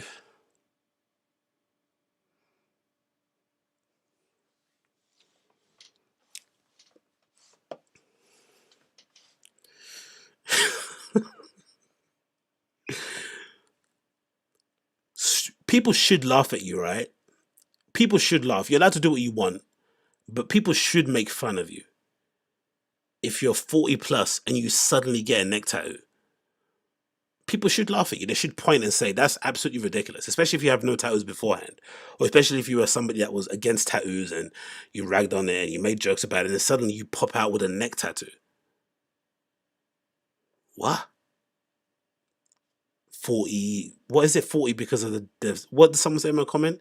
Because of the amount of days that are in between his birth of his kid and his wife. Like, all right, I guess. Yeah, I don't know. It's because everyone who comes, they don't have jobs, and those are the real motherfuckers that keep this country running. That's funny. What I mean? My buddy Jason is on stage. We got my boy Dan right here, if you can see him. There he is. I wonder how comedians feel when people say that's funny instead of laughing. That's funny. That's probably the worst endorsement ever if you give somebody, isn't it? Good joke. It's like, no, laugh, motherfucker. Do you know what I mean? Don't tell me it's a good joke. Laugh. And that's all we're doing, really. Crystalia and Friends in the Hollywood Improv. I love this place. I love the Hollywood Improv.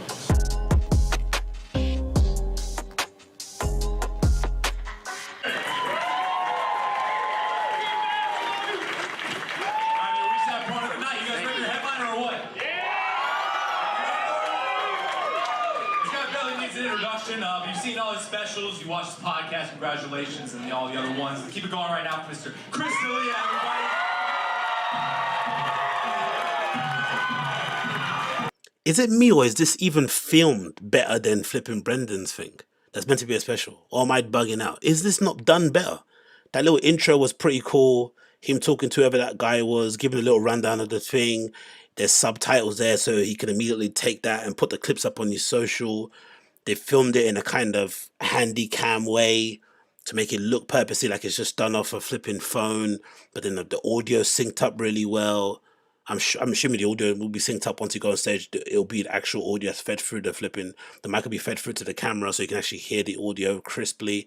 But you can still hear the crowd reaction in the background. It's actually done really well. It's put together very, very well production-wise. Who are these people that did this? Did it say the people that did it? No, it doesn't, does it? Just got his tour dates. But whoever put this together, maybe Brendan should hire these people to do his special too.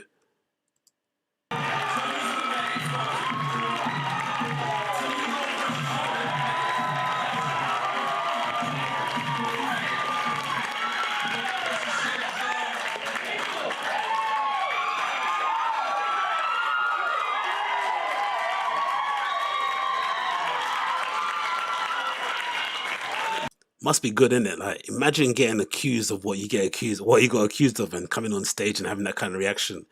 That's when you know. That's when you know you're the guy.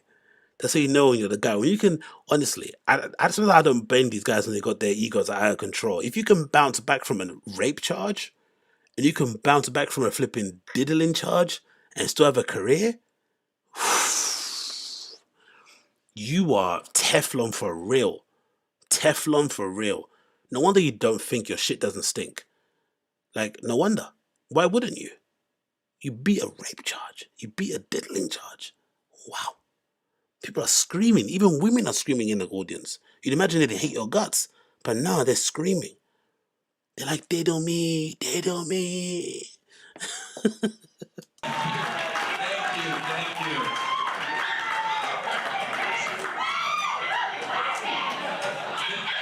Yes, that's good. I don't know if it's good or not. I don't know. Seems nice. Yeah, dude, it's me. It's not a hologram.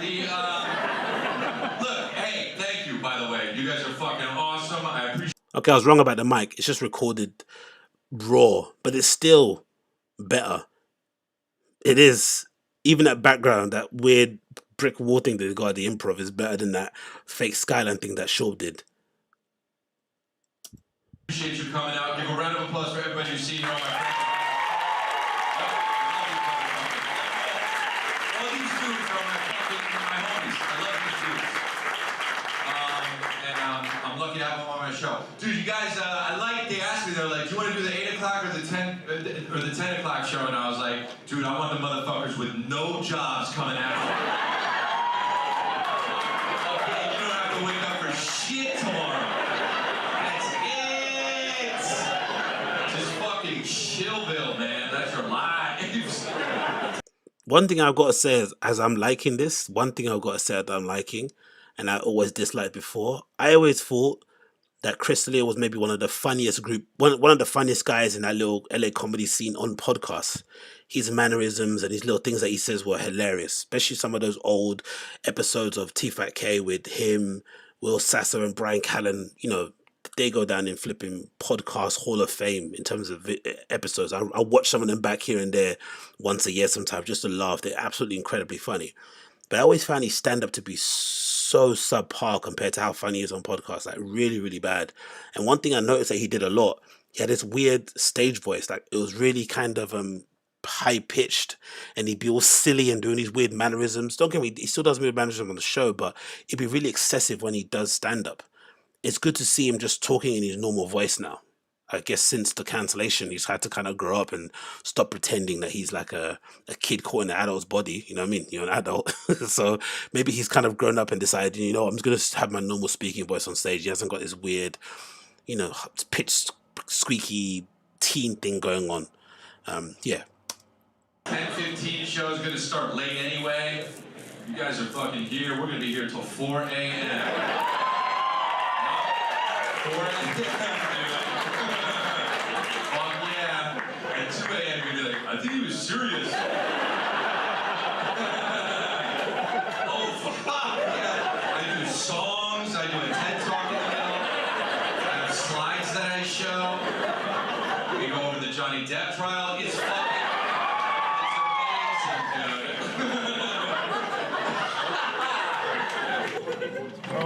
We're getting to school. It's okay, yeah, it's no rush. That's fine. Yeah, that's good. Thank you. Thank you very much. Hey, thanks, man.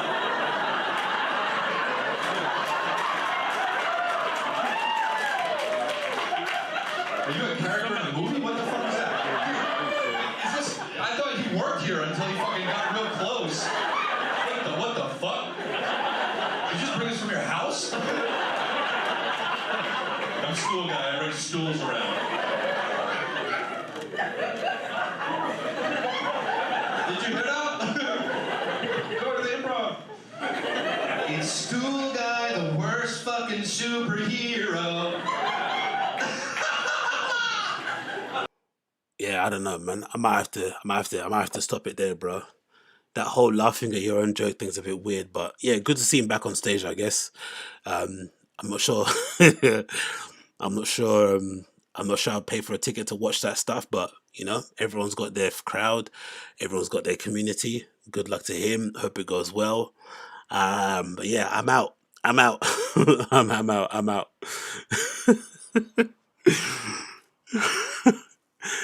Imagine paying to see that, man. Like, there has to be a certain. These comedians need to really not take their audience for granted, really. Because if you're a fan of Khalyla, you get to see him be his funniest, I think, on podcasts anyway. Right? You get to see him be his funniest on podcast. That's the funniest version of Khalyla you'll find. And he's been doing it long enough, right? That, you know, you think that's, you know, basically he knows how to be entertaining on those kind of things. So the fact that you would go to buy a ticket to go watch him again is really a sign of how big of a fan you are. Like, you legitimately have watched him on all these podcasts, all these appearances, on his own one, and then you're also buying a ticket to go and see him perform, knowing full well it's going to have to live up to a certain standard that you expect from him. It's probably not going to meet it, but you're going to back it just because you like the guy. But these comedians, I don't know, I feel like they take people for granted, man. Especially the ones that go and see them perform. Because why would you see that? Like, what are you seeing there? Him on stage with a fancy chain, with a neck tattoo, laughing at his own jokes and singing like he does on his podcast. Like, what? What is this? Either give me a show or don't come here. I don't know. Like, yeah, I don't know. Maybe it's just me. Maybe I'm expecting too much when I go to shows, but... Or maybe just comedy crowds in general. Because again, I've only ever been to 2 times a comedy club. And that's when I went to LA in 2017. I went to the Comedy Store and I went to Laugh Factory. That's the only times I've actually bought a ticket to go see those shows. Maybe people that go to comedy clubs just go mostly because it's a fun night out. If you don't really care for music, and especially if you're an adult, if you don't really care for clubs, nightclubs, and you don't want to see a live band, but you also want to have some adult time and have a drink and have some chicken fingers or whatnot, and, you know, shoot the shit with some friends and laugh a bit. There's nothing better than a comedy show, sorry. I mean, either you're going to laugh at the person being really bad, or you're going to laugh because they're really good. So it kind of, you know, whatever. And if it helps if you like them. But I can't imagine paying money to see these guys on podcasts. I just can't imagine it, because it's never going to match up to your expectations, I would imagine. You're only going because you're just fans of them. You just want to see them in person, which is fine. But I think also the comedians shouldn't take you for granted. They should, you know, be like, wow, man, the fact that people pay to see me perform, even though I give them 7 hours of free content that's basically the same thing I do on stage, is, you know, a sick privilege. It's like a really cool thing. And it's not something you should take for granted, I mean, or think you're entitled to, because, you know, tickets are hard to sell. But anyway, I digress. Next clip I want to play here is a clip of what looks like, if I'm not mistaken, it's a clip of Bryan Callen and Brendan Schaub deciding to go on a bit of a rant about other comedians who are coming up in a scene and people who want to start comedy late in life and stuff. And I thought it was really, you know, funny them saying this sort of thing, considering the way Brendan's viewed by some people in the comedy community. But I guess this kind of lack of self-awareness is probably the reason why he's so successful. I generally think having no self-awareness and being unaware of how people view you and not believing what people think of you and really drinking your own Kool-Aid is one of the secret ingredients of being successful nowadays. I really do think so. Not knowing that, and also not believing, or just being, like someone says, tone deaf, or just unaware, just whatever. You just bury your head in the sand. All I have is good fans. Everyone loves what I do. I walk on water. That's really a key ingredient of being successful nowadays, in my opinion. And I think this is proof of it here in this clip, because you wouldn't, any person with a normal conscience would never say this out loud, especially if you know how poorly you're looked upon by others. But hey, let's play it. I've had the same thing. My financial advisor in Denver, last time I talked to him, I go, "How's it going?" He's like, "Dude, it's great. We just sold the company, but I got this much money." I'm like, "God, you're balling, dude." He goes, "Yeah. I'm gonna start doing stand up." He's 50. He goes, "I'm gonna start doing stand up." I went, "No, and I went, "Hell yeah, man. I don't have enough." I got one way better. Hell yeah. I got one better. My friends. I go, "Have you ever done it?" He goes, "No, it's better late." I got one way better. My friend calls me up and he goes, "My wife, he's like, his wife is." Hold on. Why would somebody starting comedy really late make him chuckle so hard, considering he only started comedy really late too? Why does that make him laugh so much? Do you think that's a weird way? Is that like a coping mechanism or something? It's interesting, isn't it? It legitimately made him laugh. Like, how ridiculous that is. How could you start comedy at 50? I started comedy at 35. It's like, isn't that the same thing? No? It's equally as hard, I'd imagine, to start. It doesn't matter when you started. The fact that you didn't start when you were 17, like Dave Chappelle did, is always going to put you on a bit of a disadvantage. But you just do it because you love to do something, innit? And why not? 40 something. He goes, "Dude, my wife, I want to pick a brain and I really ask you a favor." I go, "What?" He goes, "My wife wants to get into stand-up." I go, "Oh." He goes, "Yeah, honestly, dude, she's funny. She has us laughing. I mean, she's got quirky, she's quirky, and probably maybe not our sense of humor." I go, "Uh-huh." And he goes, Would you take, she did a 5-minute thing. Would you take a look at it? I go, let me think. I go, here's the thing. I go, absolutely not. Absolutely not. Yeah, I go, because I have, you will be harsh. I can tell you right now that she's terrible and that's okay. I go, she's terrible. And he started laughing. I go, but that's a fact, right? What a weird thing to do to people, isn't it? Like, it's not like they're saying, I think I want to get a Netflix special tomorrow, or I deserve to be on a Comedy Store lineup. Just people who are saying, hey, you do the thing that I want to do. What's some general advice you have? Now, it might be annoying to always get these kind of emails and requests from people, especially if people think what you do is easy, but it's really difficult. But they just, they see what you do, they're intrigued, it looks fun, they want to try it out. Just give them some general responses, like, tell her to keep at it, tell her it takes 10 years to get funny, tell her to get up on stage as soon as possible, tell her to keep writing new material every single day, or whatever it may be, whatever else you're going to give, and that's it. Or what does Thingy say? What's his name? Seinfeld's got some thing that he says all the time where, no, I think Seinfeld, was it the Seinfeld thing where he tells up and coming comics, he's asking for advice. He basically says, you have no hope of making it. He basically says the opposite. He tries to be as harsh as he can in the hope that somebody that will want to make it is going to take that personally and want to prove him wrong. And then when they do try to prove him wrong, you say, yep, now you've made it. Now continue.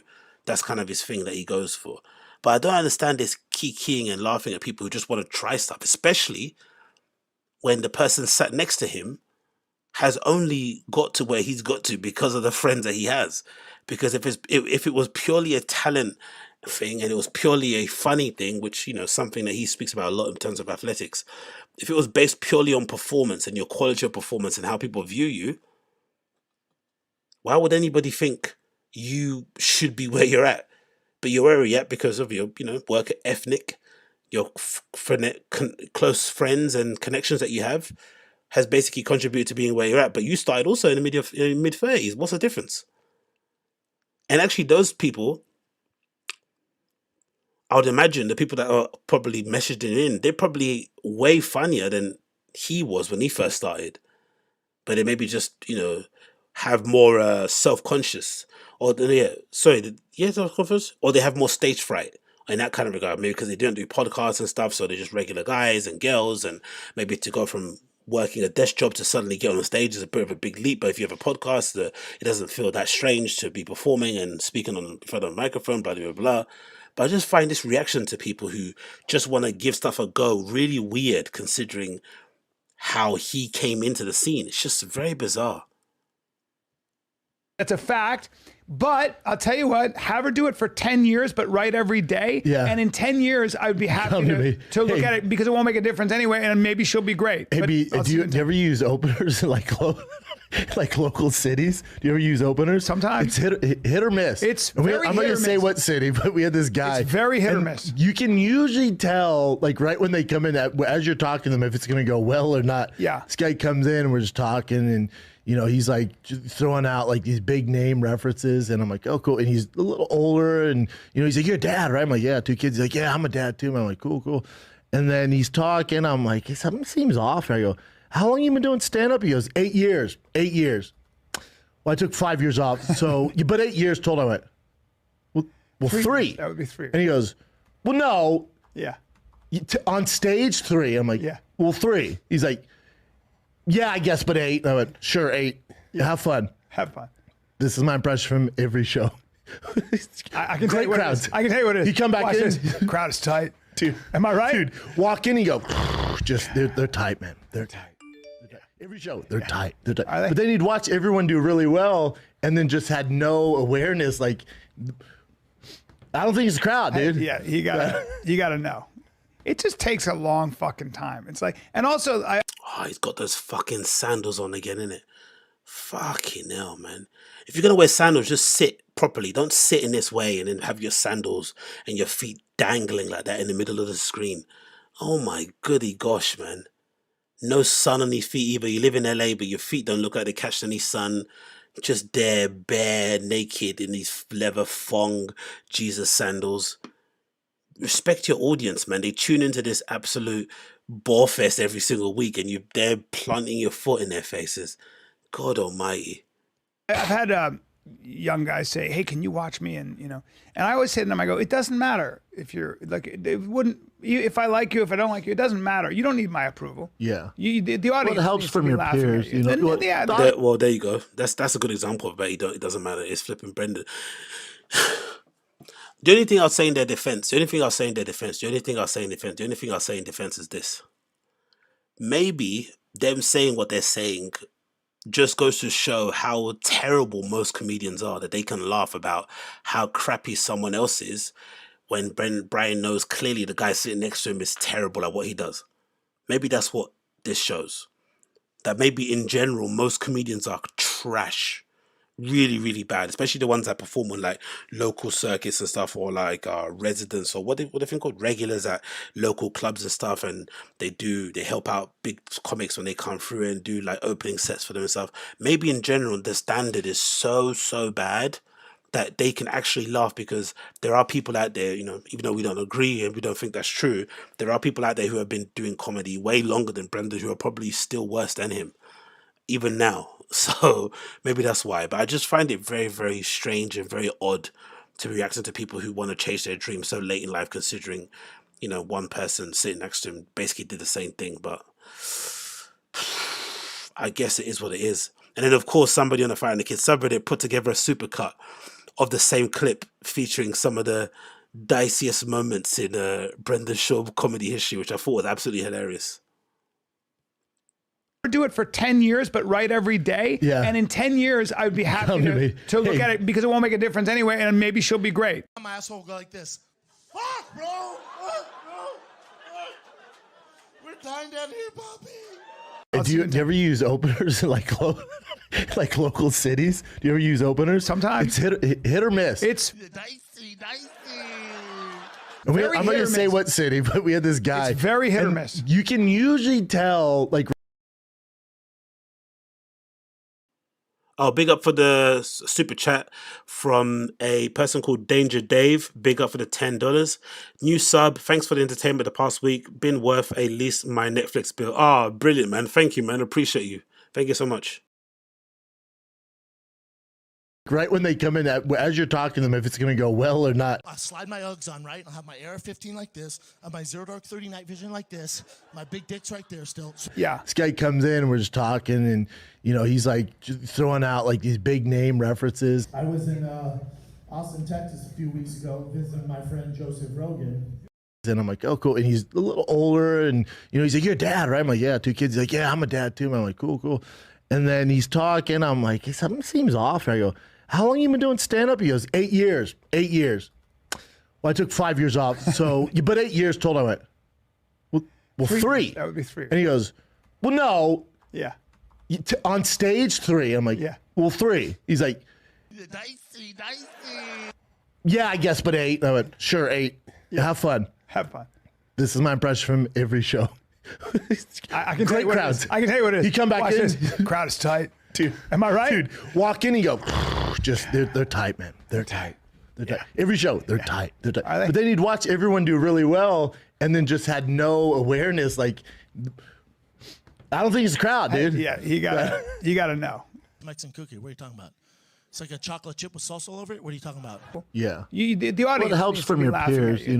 The audience will let you know, but you want approval from your peers, especially an older guy. The question is, did it have to be a special? No. That's the real question. No. Rarely I'll a guy see somebody like you who's been doing it a long time. But very rarely I'll see somebody and I say this to him. I go, you could be really good. Take yourself seriously. That's all I say. You said that to Chappelle? I said that to Chappelle. Said it to me? Yep. You're 2 for 2? Yep. What? Okay, cool. From the comedy school of Bryan Callen, the first 2 graduates, Brendan Schaub and Chappelle Lacey. All right, cool, man. Cool, boy. Cool. The less said about that, the better, innit? The less said about that, the better.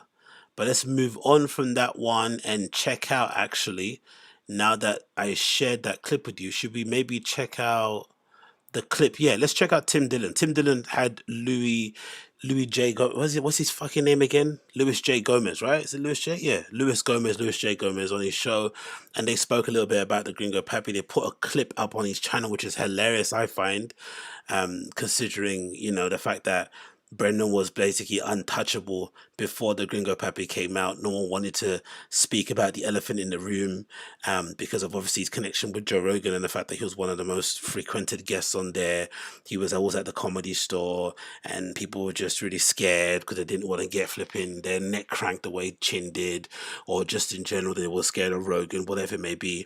And it took 3 dainty looking girls in Khalyla, Esther and Annie to say something, and then suddenly all these guys have now got some flipping hair on their chest and they're willing to come out and say some semi-critical things about Brendan and his comedy, which again, you don't have to say anything, especially because these guys, this is their career. This is something they're doing as a legit career. They're putting their kids through school. They've got mortgages. They're paying for their, partner's shopping habits or whatnot. I understand if you don't want to say nothing, but it was a real insult to the audience's intelligence that they were acting as if there wasn't this massive elephant in the room of this person who clearly isn't funny and has clearly got some way forward in this art form that these guys call as an art form, which is debatable, but regardless, he's got really far in this art form that these guys say is one of the hardest jobs in the world. It takes years to make it and you got to be really funny, and clearly there's this person who isn't funny who's doing really well. It's an insult to our intelligence when you don't talk about it, but they don't because he's friends with Joe Rogan. So these 3 girls step up and they say something, and then suddenly now you have clips on official channels talking about Brendan and the special that he put together. Clips on official channels. You'd never would imagined it. This was a thing before. Never would have imagined it. But anyway, we are where we are. So big up Annie, big up Esther, and big up Khalyla for being brave enough to say something. And again, they didn't even say anything that bad. They just spoke about their personal experience, and look what it flipping blew into, or blew up to, whatever that term is. But here it is anyway. Louis J. Gomez and Tim Dillon talking about the Gringo Papi, and it had some very astute observation, I thought, about the whole thing. But very influential. If you look at the WrestleMania Fan Festival, what we do with Skankfest, like that was like one of the best memories. The WrestleMania Fan Festival, you show up, and it's not just fucking like autographs. They have a lot of interactive shit. You know what I'm saying? You're like, you're meeting the wrestlers, and you do meet and greets and shit, but they're like doing fucking other things. There's like shows happening. You know what's hilarious? Stan Hope goes on Rogan and brings up how cool Skankfest is. This is ridiculous. And then Rogan just shuts it down immediately and goes, "You should do your own fest." Stan Hope's and he's trying to like have a nice pitch. It's a nice pitch. He's like, I did this festival. It's just the greatest thing ever. Let's fast forward a bit. Let's go to Gringo Papi. Yeah. Come on, let's go to Gringo. It's not stealing. You just said, dude. Come on. What would you say the difference with Skankfest is? Come on. There's mechanical bulls. On a show at Skankfest, it's always been great. And every time we've done a live podcast at Skankfest, it's always been great. It's going to be stupid. We're going to do Bastard Radio. Yeah, it'll be fun. I'm forcing you. It'll be fun. No, I'm doing it. I told you I would do it. I know. I'm excited. Absolutely, we'll do it. Me and the great Nick Mullen, I think we're going to do a State of the Industry address as Bastard Radio. Yeah. So the biggest topics from the year, we're going to break down. I just want to cover, please, if we do a State of the Industry address, we got to carve out. Gringo Papi? Who does what? I want to do LA. I want to do the LA. I said we just... No. I want to do the State of the LA podcast scene. Oh, yeah. As part of the State of the Industry address at Skankfest. Yeah. You and Nick can do everything else. Yeah. Everything else. That's yours. You cover Whatever. You New cover York. LA. You guys cover all of New York, television and film, every podcast in the world other than. And you could also comment on the State of the LA podcast scene, of course. Of course. But I would like to. You need to lead it. My expertise. I just want to do the State of the LA podcast scene, the great enduring scene that will never die. Can we? And it'll be called the LA podcast scene, the scene that will never die, and it will have the photos of the people who are currently in prison. Tim, can we play word association LA comic scene? Sure. All right, ready? You got to just fire it off. Don't be a pussy. Whitney Cummings. Drugs. Bobby Lee. Korean. I mean, it's the first thing that comes to mind. Bryan Callen. Oh yeah, quickly going back to that Whitney Cummings things. Have you guys seen the Whitney Cummings subreddit? I'm not going to get up on here because it's a little bit X-rated, but some of the... I wonder if some of the people that exist in this comedy community, and that includes fans, even us included, right? There's a really strange subset of people out there who act as if they've never seen women before. The subreddit is full of these weird clips and images of, Whitney doing what Whitney does, but zooming in on her bum, zooming in on her tits and stuff. And, fair enough, she's got a decent enough body, but they go on as if, like, she's fucking Jennifer Lopez or something. Like, have these guys never seen women before? Like, what is it about people who are fans of these shows and podcasts when they see girls, they get so excited? There's an entire subreddit full of flipping clips and pictures and images of her. I don't know, don't get me wrong, she's not like a bad looking woman. I'm not saying that, but I just don't get how they're so excited about her, really excited. Some of the clips on there are flipping bizarre. There's taking Instagram lives in there. And don't get me wrong, Whitney's probably, feeding the beast by, the kind of pivot she's done in terms of how she presents herself online. She spent the longest time being somebody who didn't really want to tap into her sexuality or her looks as a way to kind of, get people to pay attention to her. But, she's embraced it, the whole hair dyeing thing, the whole being scantily clad, whatever, cool, do your thing. But just the reaction from the people watching has been the interesting thing. People are looking at her lives, clipping stuff, capturing it, putting it on there, sharing this, zooming in, look at her changing, look at her turning around, look at this, look at that. It's like, huh? Anyway. Rough year. Gringo Papi. Kind of brilliant, kind of brilliantly funny in a way that no comedy special has ever been, because it's mysterious in a way, because you're looking at it and you're going there's a lot of choices made and you don't know why those choices were made. Of course. Yeah. The Comedy Store. Fine.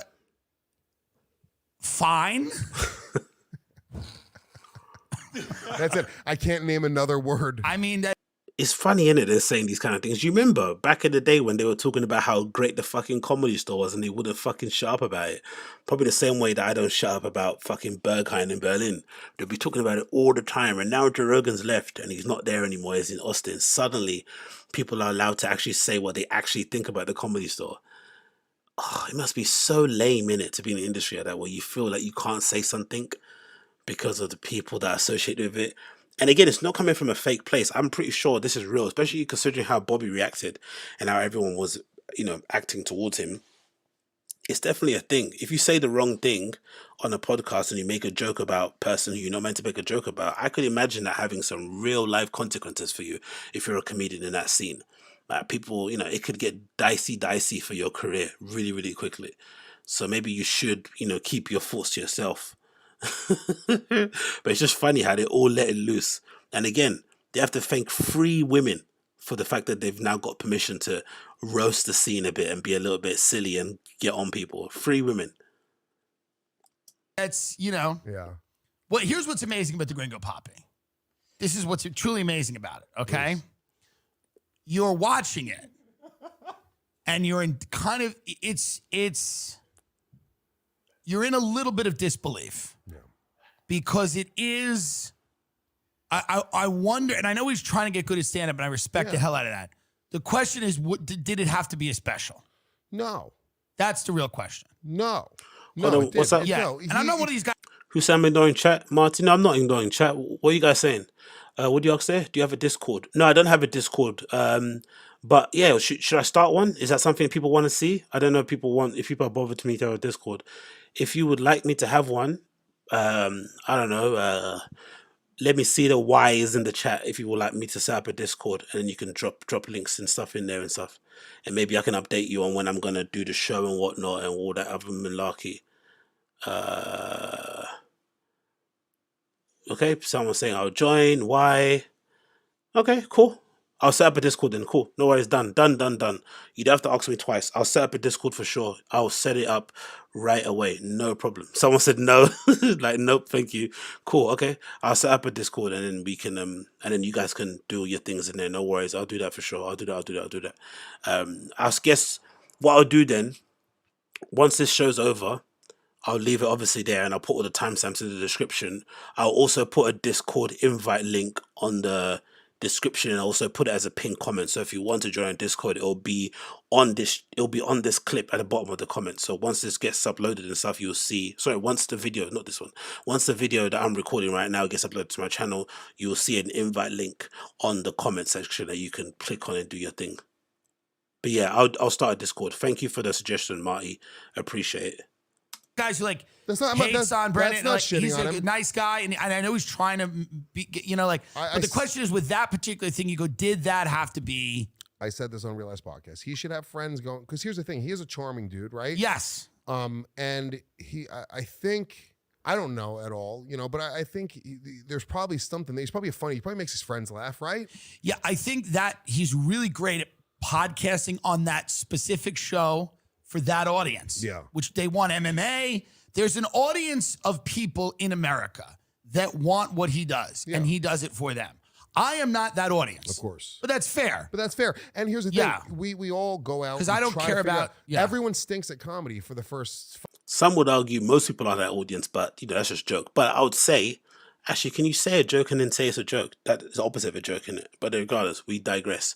I digress. There's no we. I'm only here on my own. But we continue. As I said beforehand, I still think the best route for him would be to just do a TFATK live thing where he has Chin and Little Brows doing their rapping, singing thing. He gets on and does a story time kind of set thing where he pulls 5 or 6 stories from his career, from his life, and he basically does them, in rotation. Like one city does this, one city does that, and he tweaks it along the way. And then every year he can, as he's living his life, he can build upon those stories and do it that kind of way. In the same way that he did that Ari Shafir show where he did, the story about him fighting and most of it was made up or whatever it may be. That would be really sick. But the stand-up stuff, I think, is just... Why? Why would you do that? Why would you put yourself through that? Especially if you have fans who don't care. Most of the fans that go and see him perform, I don't think I'll go... Again, I'm projecting a bit here, but I don't think fans that are going to see Brendan perform do stand-up, they're not expecting to laugh their arse off. They just want to see him in real life. and get a picture and put it up on the Instagram, and hopefully he shares it on his story and shit.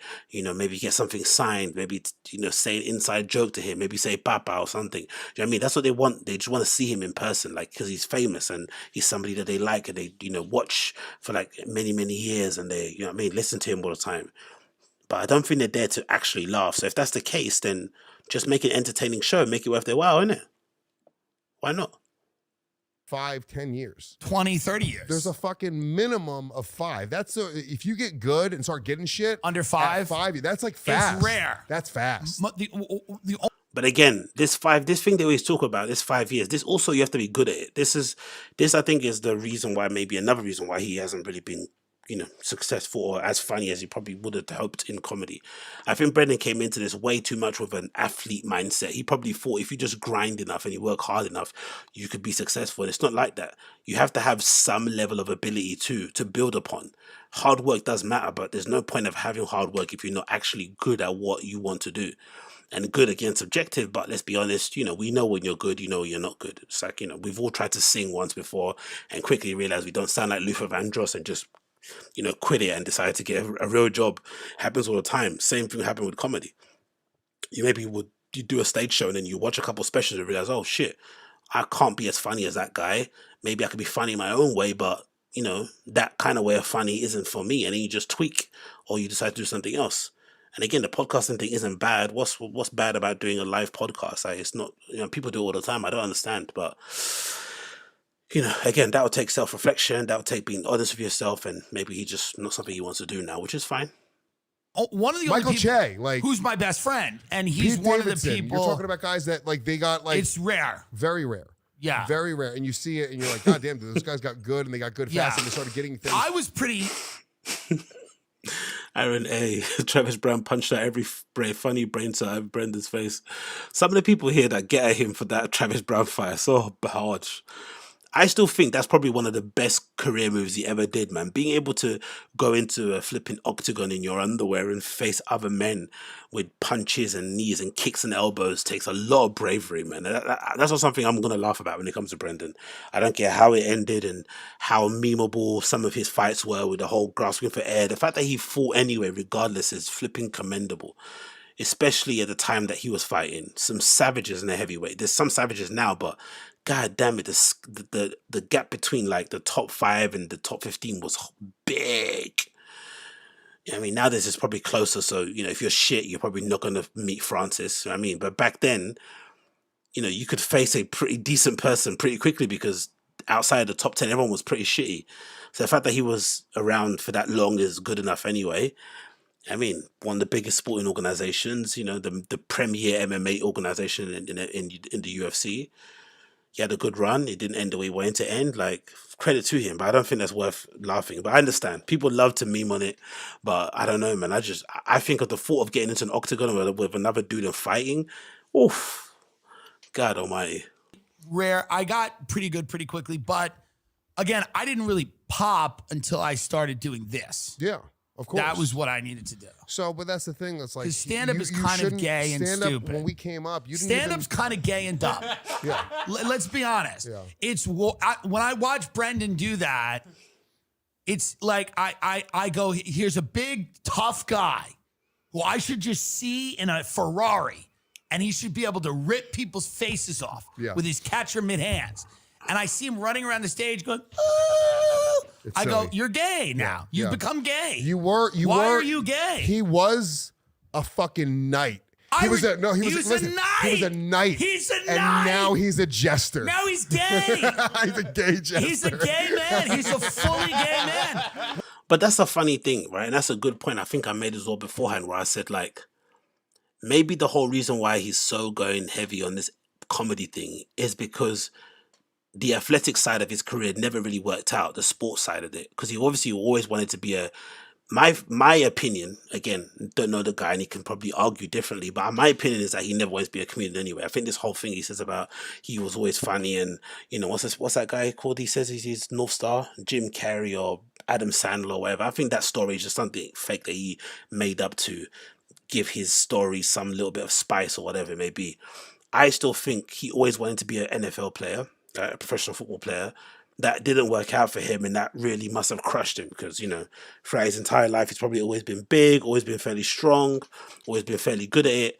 And, you know, he was always thought, you know, it's going to be one clear path to being, you know, somebody, maybe not a starter, but being somebody that can be a decent squad member, have a decent NFL career, then go maybe into media after the fact. But that's probably where he thought he was going to be.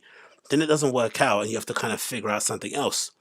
And you get into MMA and UFC because, again, you're big, you're athletic, you can get quite far, especially back then because, you know, the skill level wasn't that high. Then that doesn't work out, which I've given credit to because he wanted to get in on that only to be champion. He didn't want to just be like a Donald Cerrone type person who just fights, you know, just to fight, but he's not really bothered about being champion. He actually wanted to be champion, didn't work out, he quit. Next best thing to do, if you really want that fame and you want people to look at you and you want attention, is to do stand-up comedy, isn't it? Because you're there on your own, on stage, telling jokes. So maybe that's the reason why he's so adamant to do it, because this is the one thing that he's done that's like been a legit success. Say what you want about his quality of comedy or not, but it's actually been a success. He tried it, he got in, he's had specials, he's sold out places that he's been, people come and watch him. It's like a bona fide, measurable success and a career that he's got basically for life if he wants to do it.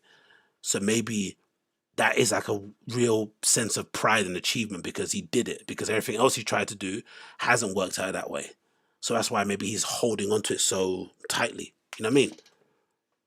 Maybe that's why. Maybe that's why.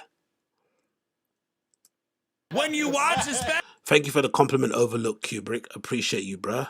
special, he's like, woo! And you go, what? Why? What is this disease of maybe they should come out next week. What is You're this? 6 foot. You're 6'6". You're an Adonis. You could beat up 99% of the people in the kill men world. and fuck women, and you don't have to fuck these skanks at the comedy store. Fuck hot women. Annie Letterman. Fuck hot. But they can't say that though, innit? That you spend all this time making it, trying to tell people that you got the coolest jobs in the world, telling people it's the hardest job in the world, talking about how much fun you have on the road, making all this money and stuff, and having all these adoring fans. And then you wonder why a UFC fighter might look at you guys and think, that's easy, I could do that, and then try and do it also. It's your fault, innit? You basically built it up to be this amazing thing, and now he's in it. You know, you're now getting upset because he's terrible at it, but he's still more successful than you are. Do you know what I mean? It's like, comedians are funny in that way, man. Like, really, really hilarious. They take themselves super seriously, and then other sides, they try to pretend like they're not that bothered when they are. It's just bizarre people. But maybe that's also the reason why he's not being as funny as he needs to be anyway. Because maybe fundamentally, Brendan isn't a degenerate, like in the sense of some of the actual comedians are. You know what I mean? Maybe it's not a degenerate. Maybe it's not like he's not like got a screw loose or have like a really tragic upbringing or some really dark times in his life. He's had a fairly smooth sailing life with some, you know, with two parents in the household, loving family, whatnot. You know what I mean? Like, it's just been pretty decent. And he likes to do this because it's fun, not because he's got some anguish or some personal story to tell, or he needs to let, you know, or it's like therapy. It's like, no, he just likes to do it because, you know, he likes the attention, he likes fans, he likes to make them laugh, get some money, take some pictures, keep it moving. What is wrong with you? And he's fully gay on stage in Dallas in front of 45 people being like, the lion is at my door. It's just... It's puzzling. It's when you don't need it. When you don't need it. But that's the thing. Like, you know, I don't. Well, I feel bad shitting on his comedy because I don't shit on people's comedy. No. Me saying you shouldn't be a comedian is the highest respect I can pay you. Yeah. If I look at you and go, you shouldn't really do comedy, it's me going, you are better than this. Yeah. I truly believe he's like better than this. Yeah. We all until you start to do this. This was nobody's a plan. Nobody. No, I wasn't a little kid being like, dude, I want to fucking dance like a monkey for strangers. Right. And pray to God that they like me and that they react to my words in a club. Yes. Or I won't feel anything. That's right. That's crazy. That's pathetic. Really, honestly. Yeah. That's a lie. Why would you why would you do it for 10 years if you don't think it's going to be a career? Just for fun? Come on, man. If aliens came down and watch us doing comedy. It's gay. Making these sounds. And I don't even mean gay like having sex with men. I mean like it's just cringe. Yeah. A little. Yeah. It's a little pathetic. I feel embarrassed that I need the validation of strangers. Yeah. And Yeah, listen to that. You know what? Quirty made a good point there. I had no complaints or problems with Brendan Schaub until he got Sue happy and vicious behind the scenes. That's basically the main crux of this issue here. This whole conversation doesn't really matter in the grand scheme of things, but I thought I'd play it anyway. That's their opinion on what they had to say. Cool, it makes sense. But that's basically the reason why this is blown up and why you're probably tuning into me, innit? It's because for whatever reason, a stand-up comedian thought it'd be sensible or thought it'd be makes sense. Yeah, thought it'd be sensible and thought it wouldn't look bad to sue a small YouTuber into silence because they said something that they didn't like. Just think about that. Especially all these years we've heard comedians on Joe Rogan's podcast and other podcasts complain about cancel culture and the fact that comedians can't say what they want and trans things and all this sort of stuff and being able to take the piss out of people from the LGBTQ plus community and all this blah, blah, blah, blah, blah. And then suddenly there's a comedian within that community of people who decides to hit a YouTuber with a copyright lawsuit, whatever it may be, because they dare to upload clips on their own channel, maybe poking fun at them with misleading and clickbaity titles. So what? You get on stage and embellish and punch up stories about stuff that didn't happen in an effort to make people laugh. People do shitty things all the time. You do it for your audience, for the betterment of their entertainment of the night, and people on YouTube maybe do clickbaity titles and put clips together in a way to make you look bad and the benefit for their channel and to maybe get some, cheeky Susan funds or AdSense bucks, whatever it may be. Why should that be a bother? And honestly, this might be one of the biggest, faux pas you've ever seen somebody in media ever do. Because before this happened, I don't think it was a big deal that Brendan was bad at comedy and maybe was successful at it also. There's plenty of people out there who are successful and maybe not so good at their job. It happens all the time, even in workplaces. We've all worked with people who, when you find out how much they make and you're like, oh my God, you're redacted. How do you make that much money? It happens all the time. Maybe they got grandfathered in. Maybe they're, a family friend of the owner. Maybe they're just really good at convincing people to give them more money, whatever the case. But we've all worked with people who maybe you look at and you think, this person's a bit undeserving of their success. It happens all the time. Cool, it's fun to laugh at, but it is what it is. What really got on people's nerves was when they found out that this guy who's been given every blessing, who was introduced into who was kind of co-signed into the comedy scene or into entertainment. You know how rappers get brought into, when, Lil Wayne brought out Drake or whatever, you get that intro, that cosign. Brendan had the best cosign in the world. He had Bryan Callen and Joe Rogan, two staples of comedy at the time, two really popular figureheads, introducing him, all the benefits, being able to live in LA and have the comedy store there and be able to perform on that stage even though you probably wasn't at the level to perform there, all these great things. And then you find out this person who's been blessed and given all these amazing benefits is behind the scene bullying people and being intimidating and poking fun at people and trying to sleep with people's wives and shit. Oh, that's when people get pissed off because they're like, hold on, we don't even think you deserve to be here and now you're doing this behind the scenes. All right, cool, it's over. So that's probably what's happened. People are like, you know what? No, we can't be having this. We just can't be having this. And I understand it. I do get it. I do understand it. And it would be nice if he got it to himself. Maybe that would be a good way to kind of lean into stuff. But I just think it's too far gone at the moment. I think he is where he's at and he's not going to change anytime soon. I really don't. I think this is just the way it is. He decided that he's going to be this guy who's not going to be self-aware and stuff, and that's how he's going to be successful. And like I mentioned before, I don't know if you guys agree, but I said it before, but I generally do think another like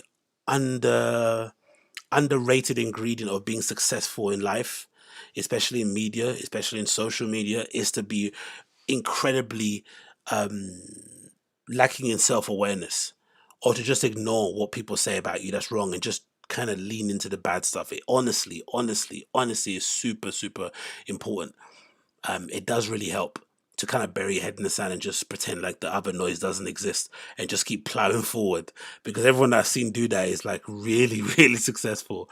Delusion is really, really important in media nowadays. I look at somebody, I don't know who I think of, maybe like a Trisha Paytas or like a DSP or something. These people, again, you might not want their life, but if you just think of just, in terms of a career, just making jokes online and not doing much hard work, they've all really smashed it in that field, and they are, some of the most delusional people you'll ever find in your entire life. Because I think sensible people like you and I, who maybe have, who have the ability to be, to be shamed into out of things or into things, you can't do that. But if you don't have any shame, you're lacking self-awareness, you're delusional, you're going to be so successful, really successful, really, really successful. So big up them in that regard. Then I want to play as a last clip here. I've got a clip from the Joe Rogan show. Are they going to take me down if I play it? I'll just play it and take off the video here and there. But this is a clip taken from the Joe Rogan show where he's got Hotep on, and they were talking about UBI. And it's quite disappointing to hear Joe have these thoughts on UBI, considering where he started from, and it's quite disappointing to also hear him kind of not really understand what UBI is about, and his rationale for not wanting UBI now is really weird as well, in my opinion. But hey, let's continue. What's the monthly payment stuff that they're gonna come out with? Universal basic income. I just think that was a good idea before the pandemic. During the pandemic, when everybody's getting the money from the government, people didn't want to work, and I was like, oh, this is not good. Yeah, this is not smart. Well, that's what they wanted. They wanted the universal basic. That's what they want, is universal basic income, and then you got to give people some incentive to do things. Doing it here. $1,000 per month universal basic income pilot program on Austin City Council agenda. Yeah, those dudes are just going to do a lot of coke. It's a small amount of people. 85 families. Yeah. I'm not accusing those 85 families of being cokeheads, but I think for families that are struggling, that's one thing. But for everybody, like, they were going to give it to every person. Yeah, it's going to be like a free thing. Yeah. I think it has to come with like if I were to do a program, it would be more like a job program. Like, I'll pay you while you get these marketable skills, while you train in these marketable skills, but I'm not going to pay you to just like do nothing. Yeah.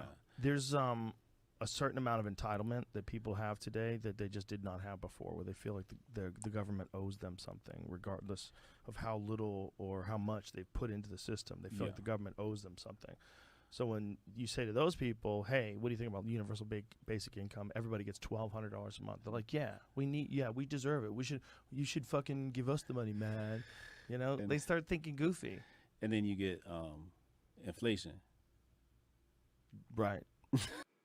Anyway, I thought that was a really weird place to come at UBI, because from what I understand about UBI, it was never a thing of like, you can survive on UBI and that's all. You can just live your life where you just get sent money by the government every month and that's all. You don't need to do any kind of work.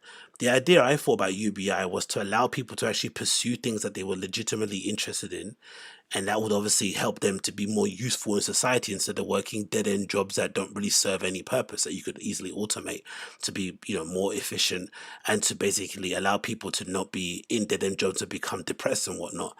And if I remember correctly, when I first stumbled across UBI, it was maybe through the Tim Ferriss book, 4 Hour Workweek. Because he kind of spoke about UBI in a roundabout way when he was talking about the muse, right? The whole 4 Hour Workweek methodology is like, I'm going to teach you how to make a business that generates passive income so that you only have to work 4 hours a week on that job. But then that means the rest of the time you have free, you can pursue the stuff that you want to do. Learning martial arts, learning how to do stand-up comedy, starting a band, building furniture like Rogan always says, or making handmade knives, whatever it may be. But if you have this muse that generates a certain amount of income, it takes the pressure off the things that you do outside of it, so you can maybe explore funner things, and that'll make you a better person, a better friend, a better husband, a better partner, a better colleague, whatever it may be. That was the whole idea behind it. And I guess UBI was the same idea. You'd get these people who maybe would work at terrible dead-end jobs, like I've worked in call centers and retail and hospitality and bar work and shit, and you say, hey, here's some money. so that if you do actually want to do bar work, you're doing it because you actually love it. It's a vocation. You like to serve people drinks.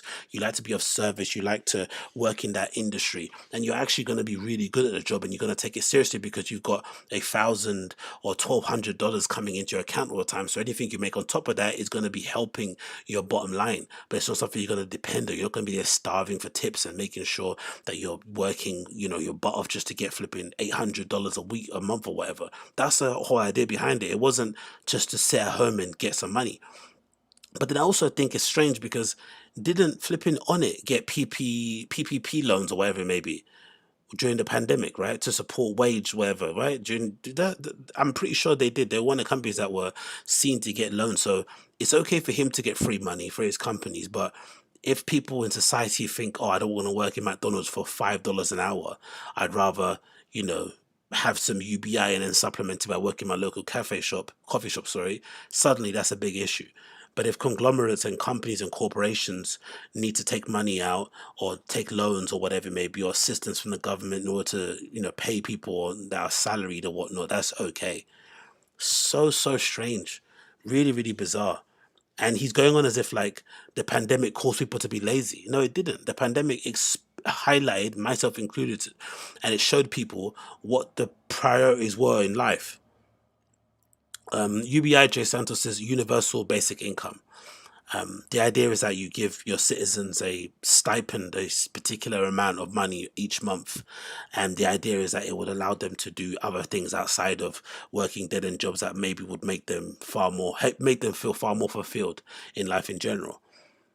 But yeah, I just think it's a very weird position to come from, considering, what's happened. And again, I was saying the pandemic, I think, highlighted the need for UBI because it showed to us what the most important things were. Because before the pandemic, I was definitely working to live.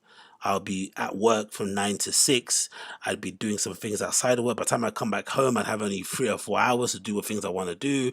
Then I'd wake up and I'd be straight back into work again. It's like a hamster wheel, especially if you've got a long commute. But suddenly being in a pandemic and being locked indoors and being unable to see your family and friends, being unable to get a coffee, being unable to go for a pint with some friends, to watch a movie, to go to a restaurant, suddenly you started to appreciate the kind of the basics of life, seeing your family and friends, hugging them. Suddenly it became, oh shit, now I know what's important. So the job that you were doing that was making you stay and work for 60 hours a week wasn't as important as maybe seeing your family and friends. So guess what? You might quit. You might move to another industry. You might move away, whatever it may be. And now you're working on a laptop like I do on a computer so that you have more free time outside of it. That's what the pandemic exposed. And for some people, my friends included, who work in bars and stuff and nightclubs, they quickly realize that, no, I don't want to work in this place for £5 an hour, £6 an hour. I'd much rather, pursue something else outside of it or get 2 part-time jobs because I don't need as much money as I thought I did to survive anymore. I know the bare necessities that I need to get forward in life. That's what it was all about, really. But again, it's just sad to see him change this way. I guess this is what happens when you get paid, north of 200 million by Spotify. The more money you get, the more you're going to be. I'd imagine the more money you get in life, especially the older you get, the more you want to keep it. When you're younger, you're probably like, oh, everyone should get a piece of this. I can't believe I'm making this. This is crazy, amazing. You're probably way more charitable, I'd assume, in that regard. But then the older you get, especially when you've got more life experiences, you start to believe your own hype. You start to have that kind of whole like, oh, if I could do it, you could do it too kind of thing. And then you just want to conserve your money. You don't want to give it away because I guess if UBI does come into play, then people that earn a lot of money like Joe Rogan will probably be the people who maybe foot the bill in terms of the taxes to pay for that sort of stuff, innit? So it makes sense why he's kind of against it. But considering where he started from, it's a bit sad, innit? What Dave said, I'd rather see what Dave said here. Dave said, I'd rather see universal healthcare or universal food stamps than universal basic income. Yeah, true, for sure. Some assistance is necessary though. But I think what Joe's saying is that he thinks any assistance makes people lazy, which I don't agree with. I don't think that's the reason why people are lazy. There's loads of different reasons why people are lazy. And also, I don't get why, because I have the feeling he thinks like because he works hard, everyone should work hard. And I don't think that's true. Like some people just don't have the capacity to work hard and don't want to. What does that mean? Does that mean because they don't want to work hard that they shouldn't eat? That they shouldn't have the ability to have a roof over their heads? That they shouldn't have the ability to put their kids in a semi-decent school or have good career options just because they don't want to work as hard as you? I don't think that's fair. But I also don't think you should be given complete handouts to just live in a lap of luxury and not sweat at all, because of course that's going to not be good for you in general. But I think he has that feeling that because they don't work as hard as him, that they're not working hard at all, which is a very strange place to come at things. But, you know, again, like I said, I think life gets different when you get 200 mil in it, or north of 200 mil. I understand why he's like this, but it's just a slight bit disappointing considering where Rogan started from. But I guess things change when you do get loads of money. And then another clip here quickly I wanted to play of Rogan talking about his warm-up routine. Oh no, his pre-podcast routine that he does with Christina Pajinski, which I thought was absolutely hilarious. Let's hear it. I'll have a ritual before podcasts. Oh, what is that? It's a workout ritual. I make sure that I get like a really hard workout, and then I do the sauna. And on days where I do cardio, I do the cold plunge. Days where I don't do cardio, I just do the sauna. You're amazing. How long is this? What is this?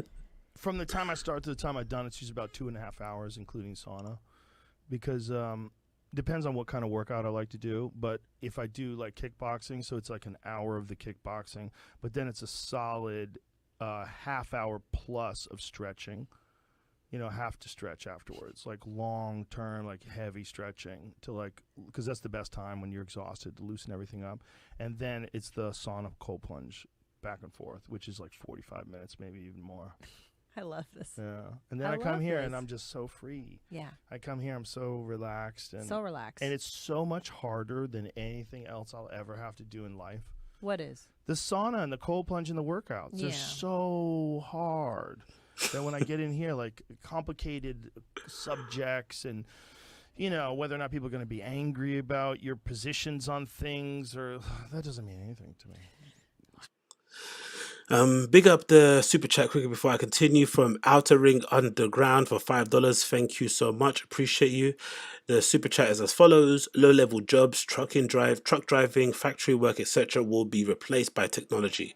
They will have no choice but to implement some type of UBI. Exactly.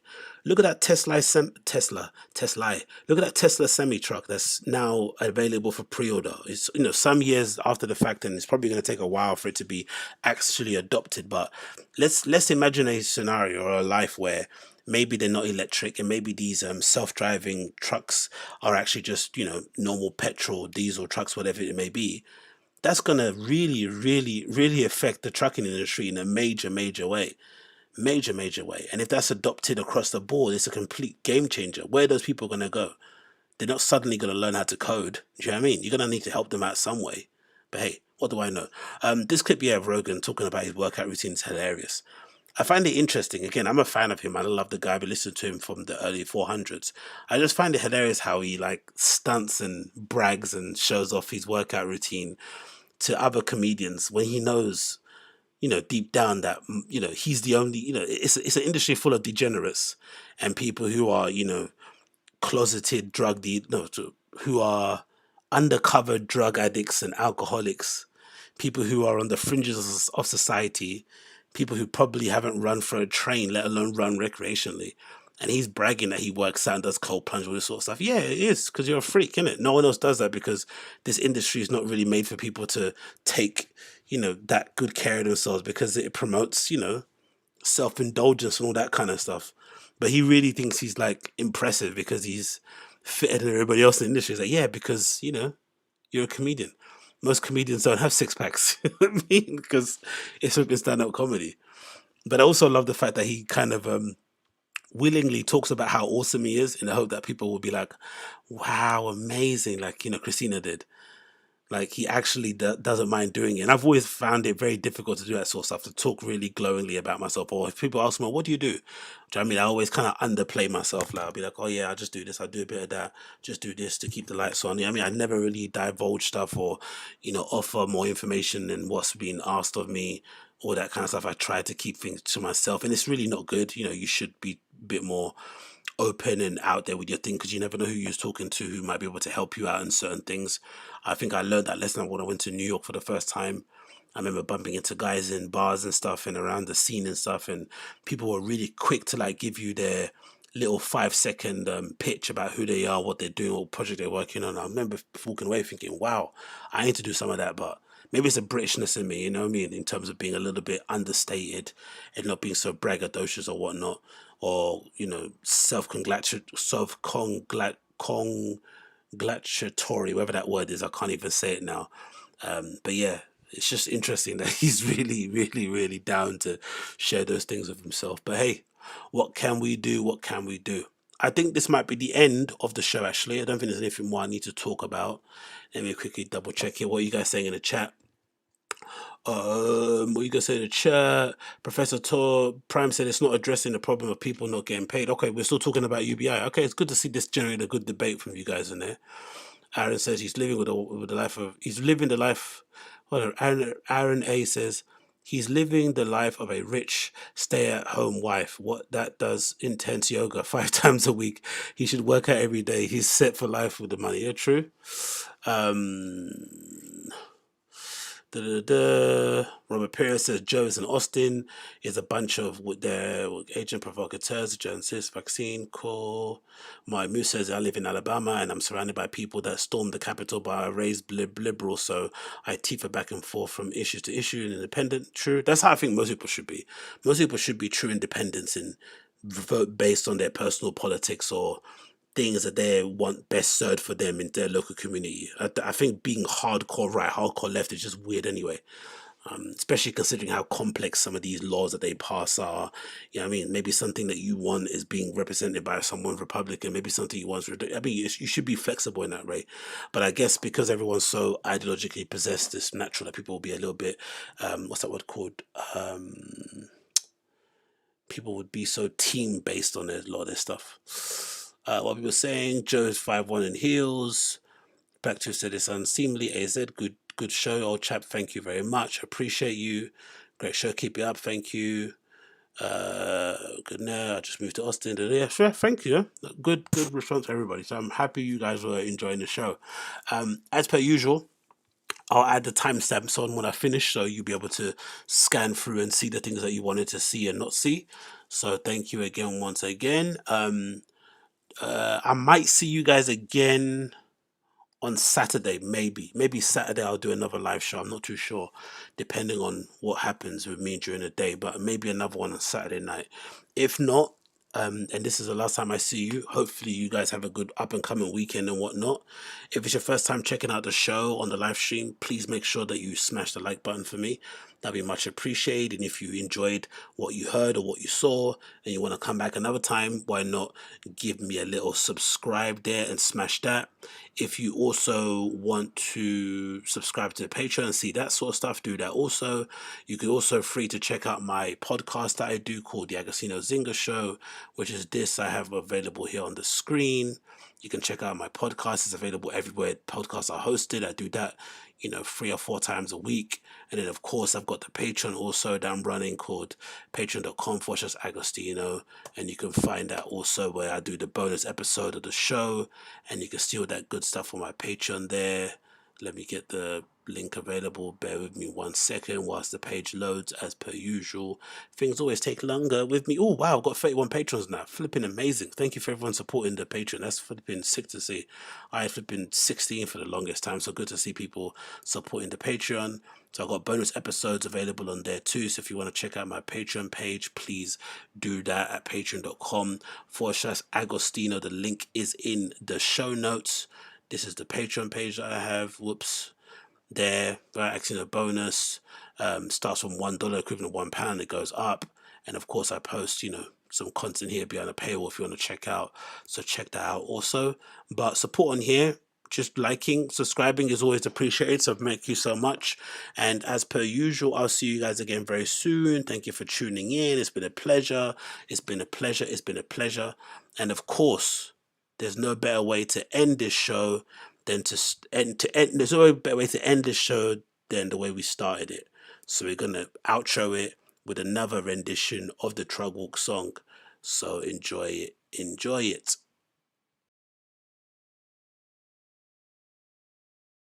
Do me this favor. if it ever gets to that point where there's 40,000 or so people whose sole mission is to expose you and to call you out on your BS, please tell me to stop. Trugg Walk, can't talk, but I'm walking to my truck. Can I get a Trugg Walk? Yeah, I can't talk, but I'm walking to my truck. Let me get a Trugg Walk. So who's next up on the set list? It's Casey Jones. Motherfucker, I'm Netflix. I stay shining like the diamonds in your necklace. Cheating on your carnivore diet, no breakfast. No breakfast. I still got everything you asked for, but time's up. I have to throw you through a glass door. It's 2024, Lord, had to fast forward. The CTE got you bored and you feel ignored. Yeah, this for my displaced felines, working on the corner for the florist in the meantime. From the alleys to the valley, never know where we at. You about to fuck around and meet some homeless cats. Shout out to the CEO. Helwani knocked him out with a TKO. Brendan Schaub. Fat face, mouth open like a koi fish. Enough coffee, need to add a little soy, bitch. Look, Chin, I don't mean no disrespect, but you should've hit the deck and let Wu-Tang protect your neck. And if your boss don't like that, well, just let him listen on mute. What's he gonna do? Hit me with a lawsuit? Come on, baby. Well, then hit me with a lawsuit. You stole from Hella Crew style, you a fault too. In Colorado with a pocket full of flora, you from Greenwood Village, but you claim you from Aurora? If you want me, you can find me in the kitchen, but I'm only washing dishes, this ain't in my job description. Nah, later on, find some chicks to fuck, so just help a papa out and please walk me in my truck. Let me get a Trugg Walk, yeah, I can't talk, but I'm walking to my truck. Can I get a Trugg Walk? Yeah, I can't talk, but I'm walking to my truck. Can I get a Trugg Walk?